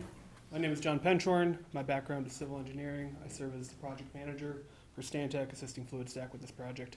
I'm Brian McGuire, Senior Civil Engineer for Fluid Stack. Just a quick overview of the different teams involved in this project. You've got Fluid Stack doing business as Archipelago Compute LLC on the documents submitted to you. You've got Stantec providing site and power engineering services, Jacobs providing building engineering and architecture and building engineering services, and IPS serving as the general contractor. Quickly, I just want to hit a couple of key points. I know the closed loop system has been brought up already here. I wanted to state for the record that an application was submitted to the town of Wytheville for water supply for 3,000 gallons a day. That's when the site is in operation. So that's what's been applied for. And then the sanitary application has been submitted to the county for the same sewer supply. That is similar to about 7 to 10 households. So that water and that sewer is serving domestic use for the employees working at the facility. That closed loop, once it's filled, sure, it might need a top off every now and again, every couple of years, but it does not receiving a regular supply of water. And we just wanted to make sure that that was clear for the members of the board here. Additionally, one of the covenants that applies to Progress Park, where this is cited, requires that 65 decibels at 500 feet beyond the property line is met from a noise standard. We are still completing our final models and intend to share that with county staff as soon as possible. Preliminarily, we are well below the 65 decibels mark. And so we look forward to sharing those results with you, and just wanted to kind of give you an update on where that was right now. We're here really to talk. No, sir. We're here really to talk about the site plan, and so I just wanted to put that up on the screen here for you and talk through a couple key items that are shown here. First of all, the entrances. This site will have 2 entrances. The first one, you can hopefully see it labeled primary site entrance. That's to the southeast side of the project off of Kent's Lane. The second site entrance is up on what's essentially the planned northwest corner. That's labeled emergency site entrance, and that's how this would function. All business traffic would come in through the primary site entrance. It would go through the security guard checks. The emergency site entrance is truly just for emergencies. So in the event of a fire or an ambulance style response, that's what that is there for. There are 3 retaining walls as shown on the plan. I'm not sure if I don't have a laser pointer to point at them for you. The first one is on the west edge, the planned west edge of the project. I'll get into a couple details on, we've included a slide to show you wall heights and finished material. The first one's on the west edge of the project. The second one is a little bit tough to see. It's between the building and the storm pond, kind of halfway in the middle there. And then the third one is to the northeast side of where that substation is. So those are where the retaining walls are on the site. The next item to point out is that substation, so that's up on the northeast corner. You can see the stormwater pond there in blue, and then the yellow block in the middle is the data hall itself. So as promised, here are the retaining walls. So again, that west one, it gets up to a maximum height of about 24 feet. The central one is about 30, the northeast about 22. You can see it on the screen there. And then we've got included in the presentation the product type that we're intending to use. You can see it's made out of a concrete material. It has a stamped pattern, and we'd be selecting natural sandstone or something very similar, trying to, to the extent possible, blend in with the surroundings, blend in with the landscaping design, the fencing design, which you'll see more of here, and meet the covenant standards that apply to this parcel. Next, we've prepared 2 slides here with what we're calling a line of sight diagram. You've got a key map on the left side of this screen showing the different lines of sight, and then you can see the first 3 are presented to the right here. So section 1 would be someone standing at or maybe driving past the site entrance. You can see that they've got about almost 800 feet from the road up to where the fence would be located. I believe 791 in this measurement. And that fence is 10 feet tall. We'll show you a picture of the fence in a minute. And you can see that they may just see the roof of a chiller just barely over the fence at that long distance. The next one is still on Kent's Lane, looking directly planned north. If you were to look up at that substation as you're driving around the bend there, you can see that the existing landform blocks view of the fence entirely, actually. You would maybe see some of the overhead power similar to the existing overhead power that comes through there. The third one is looking at a straight plan west view of that same substation. It's a similar finding here with the landform a little bit closer to the road and providing even better screening.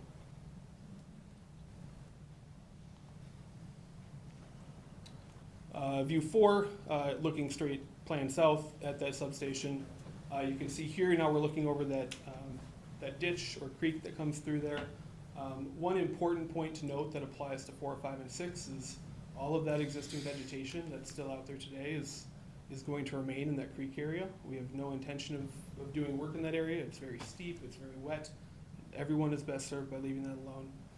And so you are going to have mature vegetation that doesn't show up in these line of sight diagrams, but will functionally be providing some additional screening above and beyond this. So with that, looking south at that substation, you'll see the fence, you'll see some of that overhead power, and section 4 is cut approximately where the overhead power lines are coming into the site, so they would be traveling essentially overhead through that section line there. Section 5 is the only section we cut where you can actually see the building. Again, I'd like to point out you have that existing vegetation that is mature in that valley area. We do have elevations that we'll show you in a slide or two here. But you can see over the fence, you can see just the top few feet of the building from that point, just with the shape of the natural topography there. And then last, number 6, you can see again that the existing landform is relatively high there and screening the building entirely to get closer to the emergency entrance. I'm not an architect, but we do have building elevations, so I'm providing these for you.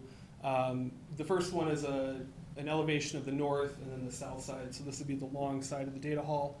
I'll point out on the north, which is the top image here, if you look all the way to the left side, you can see where the windows are, as that's where the office space for the building is. And then these are the east and then west ends. Similarly, the east side is where that office space is, and you can see all the extra windows there. And then the fencing. So this is a secure facility, and I believe one of the decisions you have to make here is approving the fencing for this project. Mr. Hankins will confirm.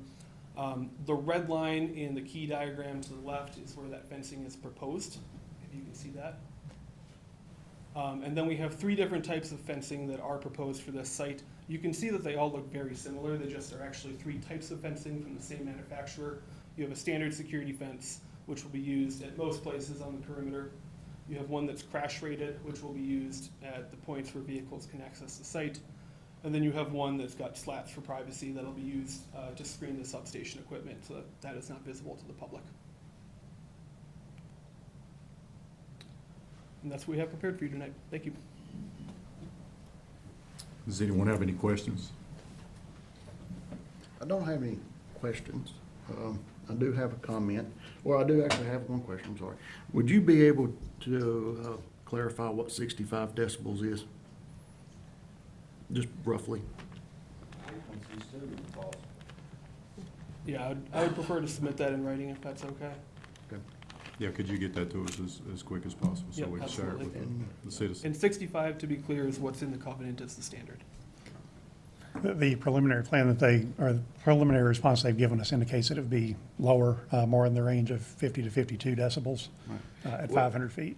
My question, my thinking is a lot of our citizens don't know what 55 decibels or 65 decibels is. Or correlation. And I was just going to look, whether that's, rocket ships taking off, or is that conversation level? But if Yeah, you just so get that to us in writing, I appreciate it. We do plan to submit a full noise study to county staff for review and approval, and we'll include analysis in there of more layman's terms of what those noise limits mean. Thank you.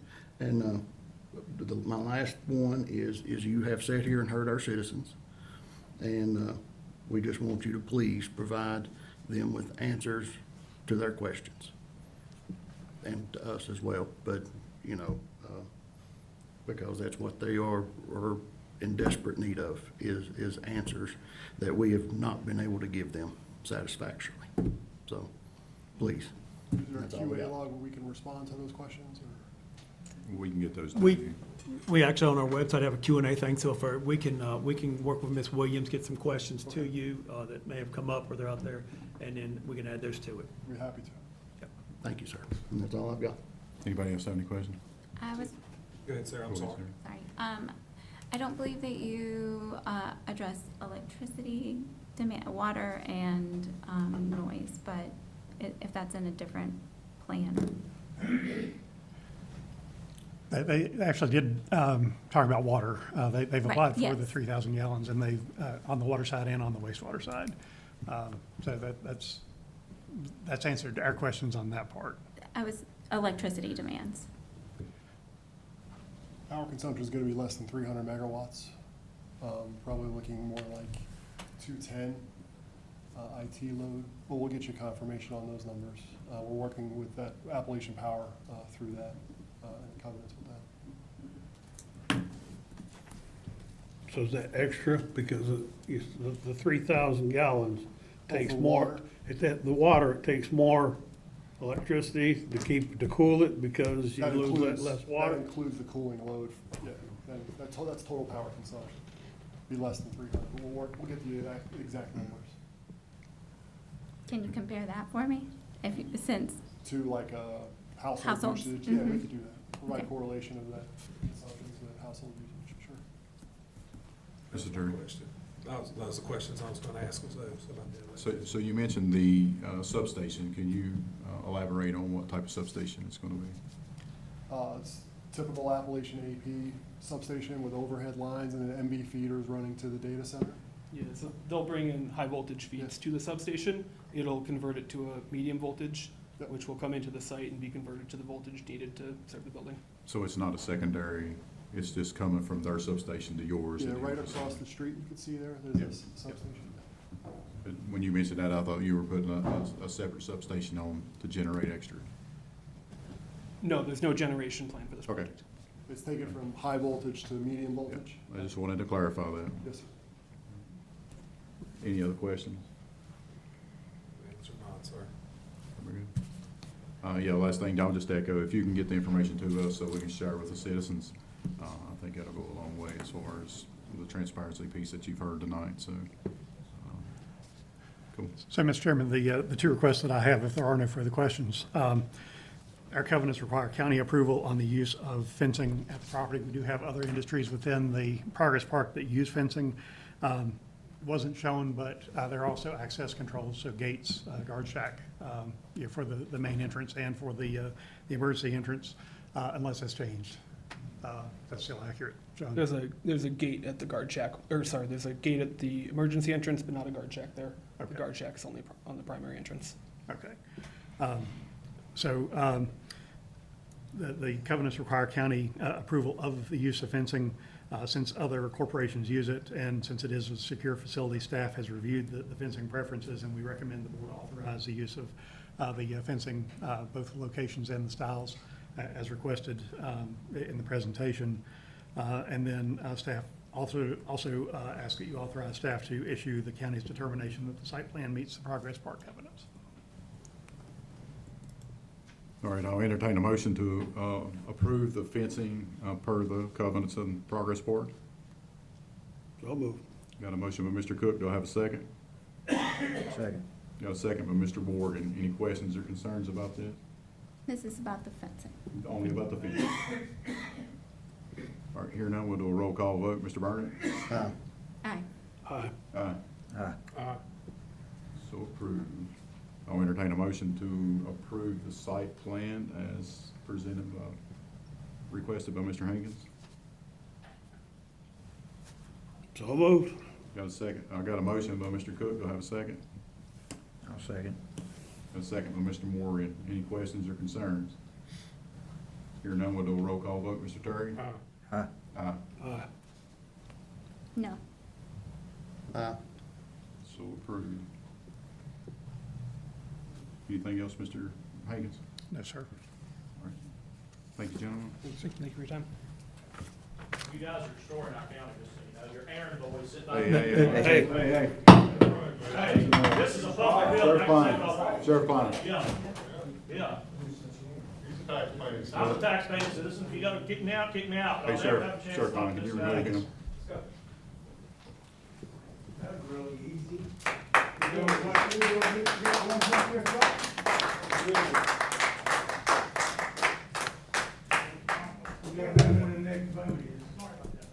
Now, I understand the frustration, but we have to be respectful, okay? Oh, yeah, y'all will be respectful We of gon- that. I mean, and find out what we want before you vote on it. We're gonna be respectful, okay? Well, I'm being respectful. Okay. I wasn't, I come up and smack him. All right. Hey, Mr. Klein, you wanna take him as well? You ain't that damn good either.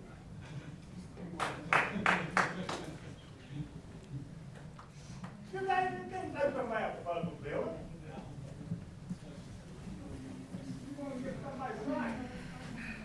Any other items from new business, Mr.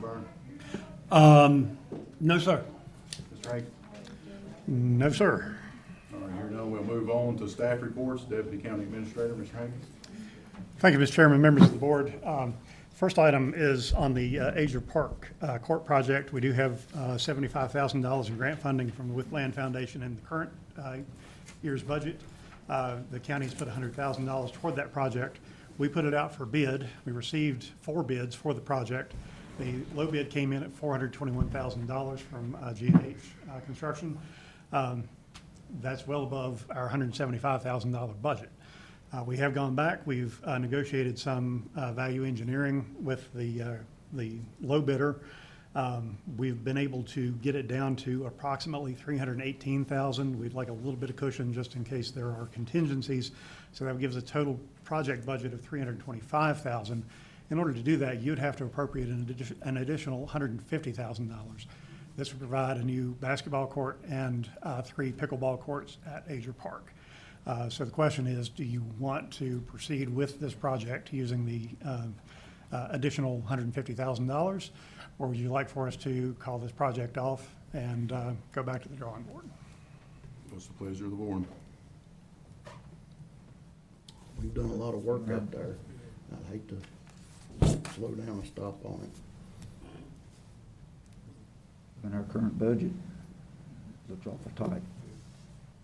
I know, with some of the things that we've cut back on the budget, I mean, we're tight, but it's up to the board. Can we not cut some of that and use the money that we got there to get part of it done? We've cut about as much as we're comfortable cutting out. The only other thing that we could cut was about $11,000 for an under drain system. But we think not having an under drain on the existing court is the reason why the cracks are so deep and so pronounced. So we'd like to have an under drain system to make sure that we don't see that same type of cracking again. That would bring your project budget down to Still be over $300,000. yes, sir. Yeah. Again, what's the pleasure of the board? Do we have any, how much usage will this get? I'd like to be able to tell you. We don't get any usage on the courts now because they are in such rough shape. Occasionally we'll have a yoga class or something like that that goes out and uses it just because it is a flat space, but it can't be used for tennis or basketball. It's just not a safe surface to play on. What liability do we have out there right now if somebody gets hurt? Whatever somebody could prove through a court. So if it's that bad, do we have them locked? We could have them locked, or we could go ahead and start to do demolition on them and have a clear site for later development. And we are not going back with tennis courts. We are going back with the pickleball. That is the popular sport now. And I predict that the pickleball courts will get a lot of use because that is a very Well, I don't know popular anything activity. about pickleball, so I don't. Yeah. A wooden racket with a wiffle ball. That's the best way I can explain it. And that's about all I can tell you. Okay. So, whatever the pleasure of the board, I need a motion if we want to go.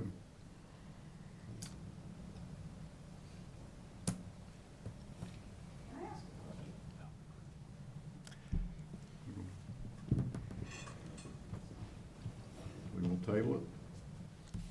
Yeah, I think we need to investigate some more. Just see how much use this thing will get. Do I now? I'm If we sorry. can see how much use this thing will get. Can we run this back through the Building and Grounds Committee? We can refer it back. Yes, sir. Thank you. All right. The second action item I have is follow-up from last night's joint meeting with the Planning Commission, and the summary that you have there on the sheet is wrong. I did hand out a memo to you before the meeting. So for those folks who weren't at the meeting last night, we did make a considerable number of revisions to the mapping. We also made a few changes to the text of the draft zoning ordinance. You all wanted to go back to the public with some additional input sessions. You asked that they be scheduled as soon as we could practically do so, that they be held after giving a reasonable comment period for the public to be able to review the draft document. and offer their feedback. That would give us time to do our outreach through our available media channels. And you also wanted to hold those meetings close together. You didn't want a big delay between them. We had, at times, a couple of weeks delay between the meetings that we did back in the spring. So staff has put together the following schedule. We'll amend or change as you direct, but we would publish the draft and the updated mapping tomorrow. We would open up a public review and comment period through August. Some of you mentioned the opportunity to do either town halls or informal meetings or engage with interest groups like the Farm Bureau and some civic groups, and allow us to do some public engagement and outreach. So that would give us August to do that. So I would suggest that you have your first meeting September 10th at Royal Retreat High School, your second one at George Wythe on September 14th, and your third at Fort Chisholm High School on September 17th. So that gives you a week to do those meetings. With our meeting schedules, we have a pretty tight window to try to pack those into. So if that's too tight, we can try to spread it out a little more. Mr. Ankins, I just noticed this. September 14th, we've already established as a joint meeting with the JIDA that night. So we will need to revise that date. Wasn't on my calendar.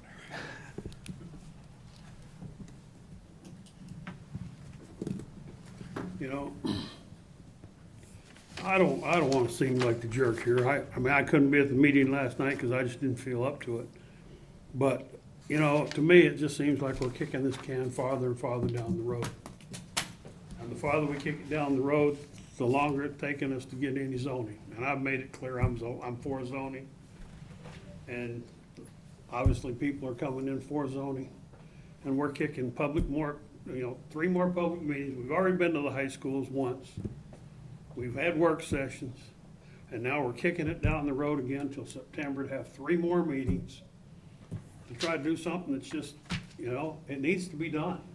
I mean, I'm not against the data center at the Progress Park, because I think that's where it needs to be. And, it's been built that way for 20 years. Whether we knew what we needed to know 20 years ago or not is irrelevant. That's what it was built for. I think it belongs there. I support it 100%, but I don't support the one out in Max Meadows. I don't support any more coming in. Kicking this down the road till September just irritates me. I'm sorry. I don't know how everybody else feels, but that's just how I feel about it. That's too far down the road. We need to do something quicker.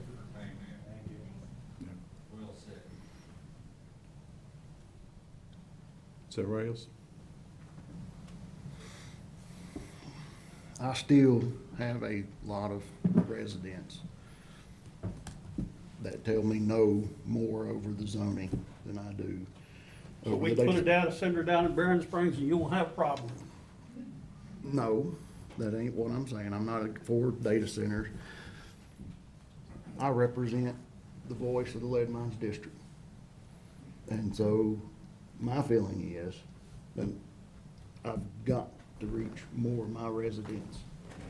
I mean, I see the ones that come here, I talk to them, but to be honest and fair, for my lead mine residents, I've got to be able to reach more of them. And that's, I mean, I'm not saying I'm wanting to kick it down the road, but this is, at the end of the day, has to be something for the county residents. Gotta get it right. Yeah, and I think it's got to be right as well. I know the majority of the folks from the Fort Chisholm district that's talked to me about zoning, in particular, they're against the zoning as well. They're against solar and they're against data centers as well. And other than what's in Progress Park, nobody likes to see the big tracts of land sold. I don't. I'll echo what Mr. Cook says. That's where my stance is at. I don't like seeing farms being sold for this. I was against I don't like to see solar come in here. I know Ms. Branscom's here. I know what we did as far as that one. We really didn't have no levers to stop that solar farm down there. But I think we need to reach out. The majority of the people in this county needs to have their voice heard as well. You know, and I know there's not a lot of people here, and a lot of y'all have mentioned that tonight, that people need to get out. So, we need to make sure that we touch base with them on that. Going to the Farm Bureau, I think, is gonna be key as well, which we mentioned that last night, getting them involved. But, I'm good with having individual town halls in the Fort Chiswell district. I know Mr. Burnett and Mr. Morgan both said they were gonna do it. And Mr. Terry, I think you were gonna be involved in it at some point. So we can do that to try to speed the process up. I agree with Mr. Cook. I don't wanna kick it down the road no further than we have to. But we need to make sure it's right. We can't just knee jerk and put something in place that's not gonna be efficient and effective for everybody.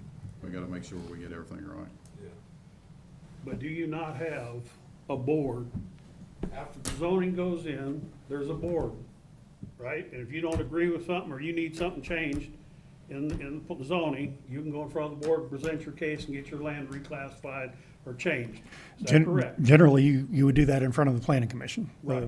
So why do we have to answer every individual little quirk on the thing right now, instead of getting something in place that we can keep out data centers and then handle individual things one at a time to make it perfect?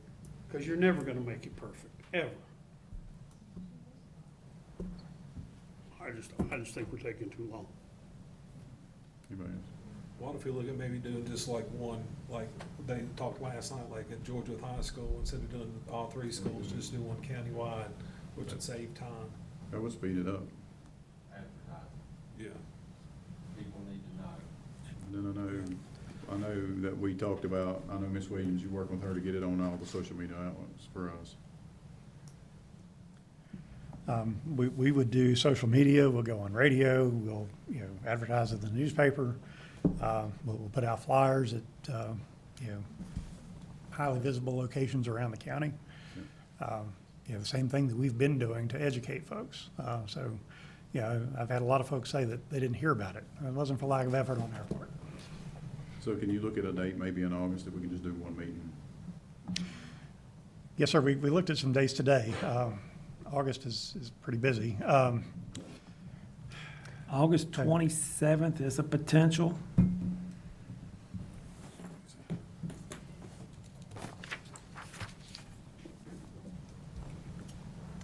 We looked at that. We looked at the 17th. We looked at the 20th. The week of the 17th has gotten a lot of items added to it, so it's a pretty busy schedule. The 27th, I'll be out of town, but y'all can still have it. I mean,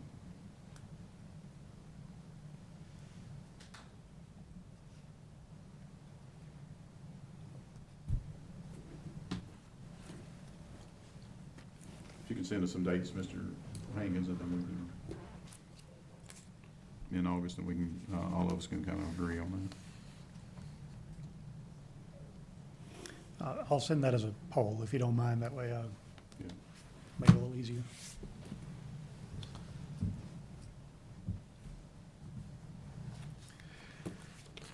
As for the rest of my report, our codification, the new code has been delivered to the courts, to the sheriff's office. We've got it in this space. We've got it in the county clerk's office and county administration. So the codification is available now. All of our mobile phone project is done. We did have the issue with the dog shelter. The equipment in that office has been replaced, and I believe everything is working now. We're getting calls for the folks who want to adopt dogs. And then did want to highlight the manufacturer of the dehumidifier equipment at the arena is in town this week. They're working on some issues that we've had with that equipment, trying to get it to where it's functioning as it should. So I'll be on scene with our buildings and grounds superintendent and the contractor and some outside contractors tomorrow as they look at that.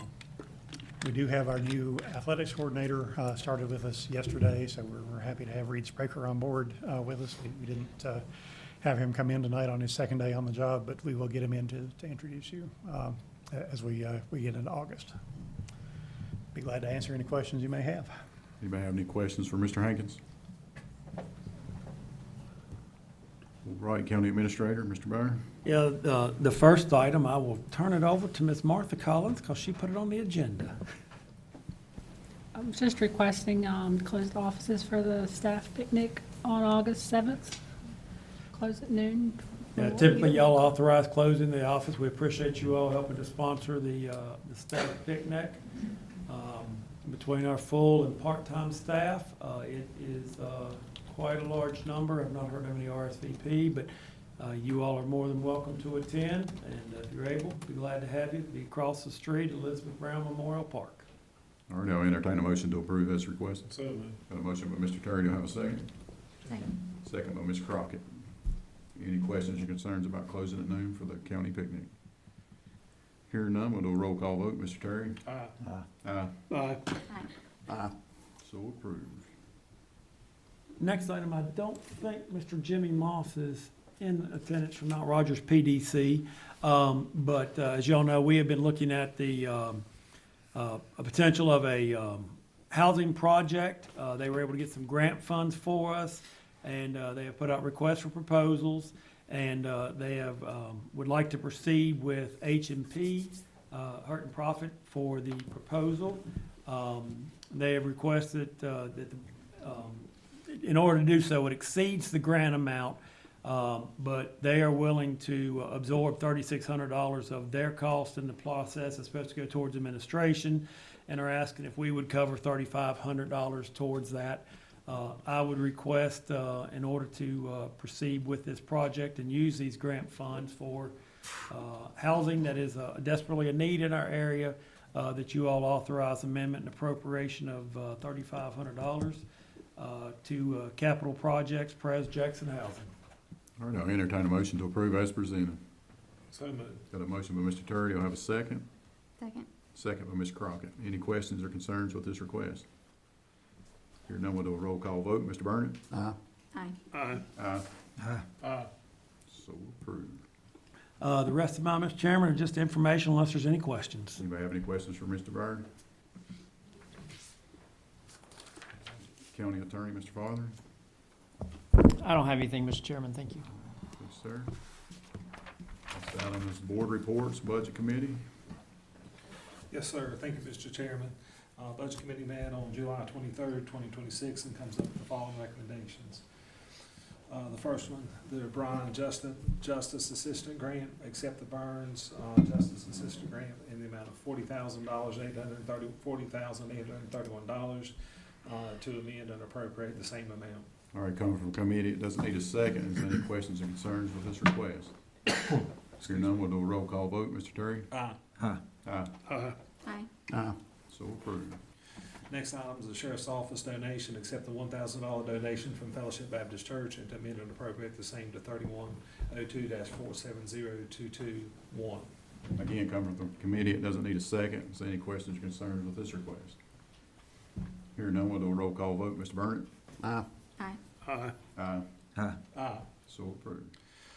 The third sole source purchase, approve Lenco as a sole source vendor for the purchase of an armored vehicle. Again, come from the committee, it doesn't need a second. Is there any questions or concerns with this request? Hearing none, we'll do a roll call vote. Mr. Terry? Aye. Aye. Aye. Aye. Aye. Aye. So approved. The fourth item, victim witness whistleblower policy. Approve the whistleblower policy for the victim witness program as presented. Again, come from the committee, it doesn't need a second. Is there any questions or concerns with this request? Hearing none, we'll do a roll call vote. Mr. Burnett? Aye. Aye. Aye. Aye. Aye. Aye. Fifth item, DSS budget amendment request. Amend and appropriate $7,510 to the DSS budget for the additional 1% salary increase and health insurance premiums increase. Again, come from the committee, it doesn't need a second. Is there any questions or concerns with this request? Hearing none, we'll do a roll call vote. Mr. Terry? Aye. Aye. Aye. Aye. Aye. Aye. Next item, E911, transfer and organizational restructure request.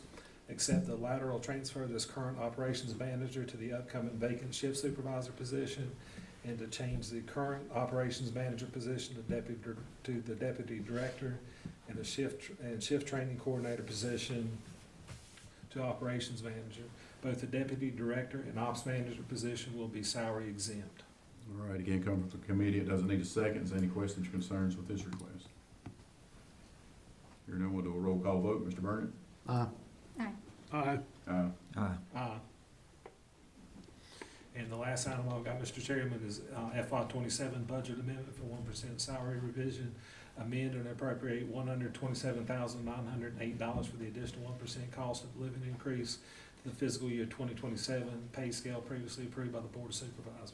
All right, again, coming from the committee, it doesn't need a second. Is there any questions or concerns with this request? Here none, we'll do a roll call vote. Mr. Terry? Aye. Aye. Aye. Aye. Aye. So approved. And that's all I've got from Budget Committee, sir. All right, we'll move on to Board of Supervisor time. Mr. Terry, while you got the hot mic? Thanks, sir. First, thank you all for being here tonight. Thanks for the comments. I appreciate that very much. Thank you for your kindness. Like Mr. Cook said, like Mr. Smith said, I do not support data centers out in the county on farmlands. In Progress Park, the park was built and designed for that. That one I do support. But the one out on the farm, any kind of vacant farmland, I am not a supporter of anything outside of the industrial park. I've had some dialogue with some of you on, and that dialogue I do appreciate. Please reach out. I'm glad to talk, meet with whoever, answer whatever questions I can. I know I spoke with Ms. Edwards, and I'm working on getting you some answers to the questions that we discussed on the phone yesterday. So, again, thank you all very much. I appreciate it. I apologize. I didn't mean anything disrespectful with my last comment, so I do sincerely apologize. And again, thank you all for being here, and I hope everybody has a blessed night. I have the same thing. I'm not for data centers out in the county, out of the industrial park. But we need to get this zoning right. So we don't need to be pushing too hard. We need to get it right before we go. I want to talk about the issue of respect. The phone call I got the day before yesterday from a woman. I was driving down the road and she called me, and just some of the things she said I can't repeat here. That is a total lack of respect. We live here too. So when they talk to me like that, I'm a little bit afraid to admit that the redneck comes out of me every once in a while. That's just the way it happens. But when I asked her name, wouldn't tell me. So I don't know if she lived in this county or not. So that's the biggest thing I have. All right. Mr. Cook, welcome back again, by the way. I have nothing else to say. All right. Ms. Crockett? Wanted to talk about a couple of things. Ms. Bates talked about a conversation about people leaving. That was a comment that I made, and I would like to provide some more context about that. I do not find it disrespectful when people have to leave. I have been working since about 5:30 this morning. I'm tired, I'm hungry, so I completely understand. I think for me, this is a very foreign thing. I am used to a way of leadership, of interacting and talking, and honestly, sitting up here somewhat makes me uncomfortable. When I was talking with Ms. Edwards, she reminded me that we have Board of Supervisor time and we need to use it. My context around people leaving was when people talk during citizens' time and then leave, it feels like we're not talking to the people who are talking to us. She also reminded me that we're on YouTube, and I continually try to forget that. So, but I will try to remember that from now on. No, I do not find it disrespectful. I don't take it personally. I know that people have lives outside of here. It's just, I think I would much rather address these with a phone call or face-to-face, but everybody's still here tonight. So, also, I hear what you say about trust, and I feel the people of Wythe County need to have trust, and by trust, we get facts. And so I feel like, for me personally, I mean, I've said that I don't support data centers out on private property. I come from farmers and we protect our land. But I also don't feel like we should get, I don't feel like that we should have any more come to our community without verifying that the promises that people are making to us are true. I believe that concerns are real and that we need to know more about the impacts that it has on us as citizens. Thank you, Ms. Crockett. Mr. Murray? Well, I'm going to change just a little bit. I did do a quick study. BiologyInsights.com says that 65 decibels is normal conversation between two people a few feet apart. That was just BiologyInsights.com. And so in July, and we covered it a little bit or a whole lot over 1%, but I had quite a few people call me with comments of different things, and kind of, I feel like I've repeated myself enough that I'm a broken record. So on YouTube and here, I wanted to go over a few things. So 5 years ago, one of the first things I was part of was lowering our tax rates on our real estate and personal properties. We managed to keep that tax rate low during that time, and we started a emergency services department with the county, with the Lead Mines Rescue Squad, and down in Little Retreat. It costed us millions of dollars, and we was able to do that with no tax increase. We built a school with no tax increase. We invested in new equipment and at least 7 new large mainline fire trucks with no tax increase. We created a pay scale for employees and identified areas that we could hire new employees to better serve our citizens with no increase. We did a 911 call center upgrades with no increase. We did a 911 911 towers for communication for our police department, our fire rescue, so that any part of the county they can call on the radios and contact, again with no increase. One of the things that we do every year in our budget for all departments is we build our budgets from zero, and then we build them out every year from scratch as departments are needed. Some of the comments I got was that we were scratching for every dollar that we need, and that we was just wanting to raise taxes, and that is not what my experience up here on this board has been. I will say that we are facing tough times. We balanced the budget last year, we balanced the budget this year. We're gonna have to be hard thinking next year about getting money from somewhere. I would like to see money growth from growth in the county, people moving in, businesses coming in, instead of revenue growth by taxes increases.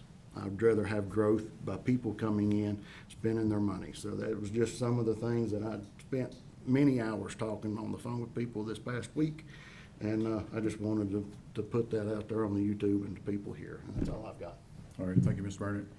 First thing, I've got several things. One thing that I want to I want to provide some clarification or context to Ms. Davis. I know the NDA that I mentioned on the podcast, none of the board members here, including myself, we did not sign NDAs. That was signed by the executive director of the joint IDA. We did not. Us not putting anything out, we were asked not to say anything until the company provided their statement. I'm just speaking for myself. I was assuming that they were going to make that a statement pretty quick. We found out they didn't. So that's, I think, the frustration with all of us has been shared with the joint IDA and Solus Art people in the past. I know you've heard us talk about Mr. Byer, or not talk about Mr. Byer, but talk with Mr. Byer about getting them in here to get that information out. They didn't provide it. I'll take the blame on my part. Shame on me. I should have been a little more upfront. Once I seen that they was dragging their feet, we should have just went ahead and done something on that piece. So I do want to clarify it, and thank you for bringing that up. And I like what you said. If you bring your facts, and if you say something we think's wrong, you feel good if we question you. I feel the same way. If I say something that's out of line, call me out on the carpet for it. Don't call nobody else. If I said it, just come to me. I'm very available. I'll make myself available. Some people that's in the room now has invited me out to a community, and we met. I'll come to any community meeting as long as I'm in town and it works with my schedule. I do my best to work that out to get there, and I can meet and talk about whatever we want to talk about.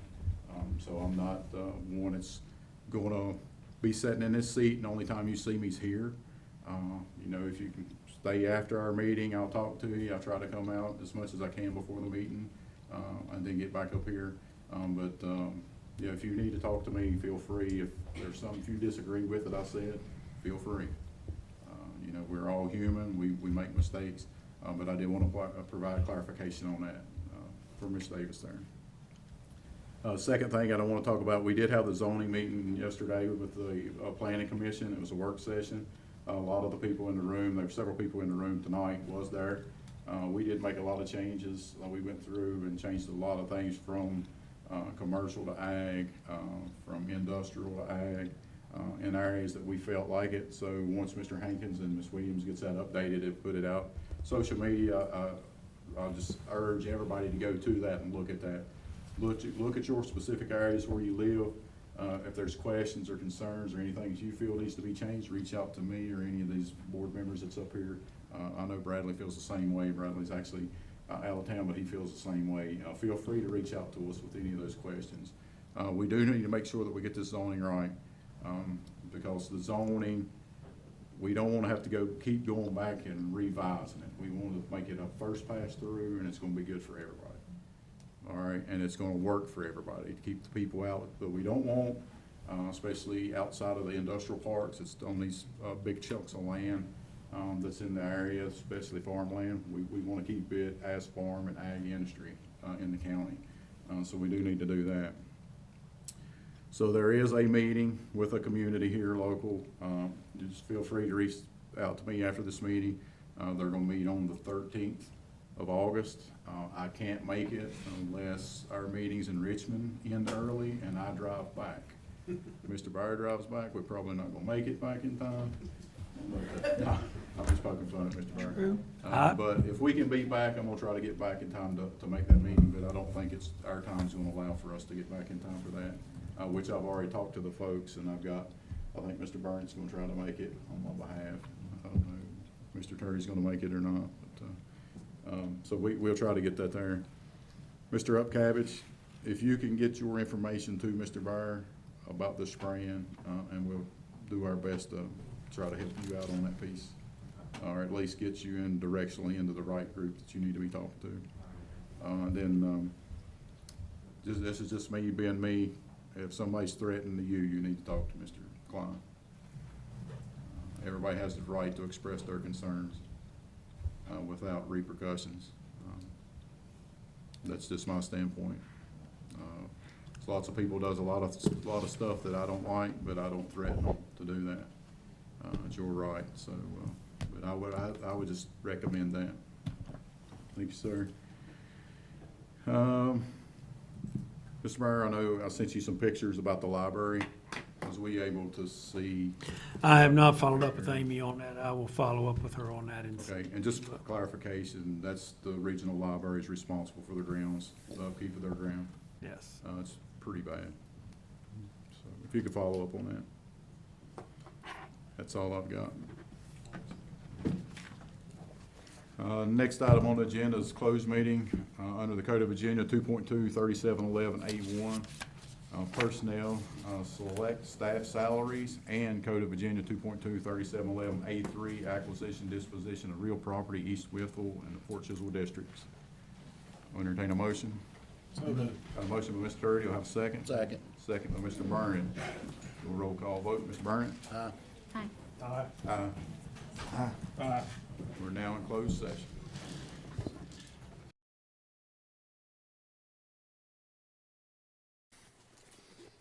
All right, I'll entertain a motion to come out of closed session. So moved. Got a motion by Mr. Terry. I got a second by Mr. Morgan. Do a roll call vote. Mr. Burnett? Aye. Aye. All right, we're now in open session. Mr. Terry, you read certification? Yes, sir. Whereas the Wythe County Board of Supervisors has convened a closed meeting of the state pursuant to an affirmative recorded vote and in accordance with the provisions of the Virginia Freedom of Info Act. Whereas Section 2.2-3712 of the Code of Virginia requires a certification by the Wythe County Board of Supervisors that such a meeting was conducted in conformity with the Virginia law. Now therefore be it resolved that the Wythe County Board of Supervisors hereby certifies that to the best of each member's knowledge, excuse me, Only public business matters lawfully exempted from open meeting requirements by the Virginia law were discussed in the closed meeting to which a certification resolution applies. And only such public business matters as were identified in the motion convened in this closed meeting were heard, discussed, and are considered by the Wythe County Board of Supervisors. And I'll make that a motion, Mr. Chairman. All right, got a second by Mr. Cook. All in favor signify by saying aye. Aye. Anybody opposed? All right. Any other board member have any other business come before the board? Mr. Breyer? Yes, sir. Mr. Hankins? Not if I know what's good for me, Mr. Chairman. Mr. Father? Ms. Collins? I'm good, thank you. All right, we are adjourned.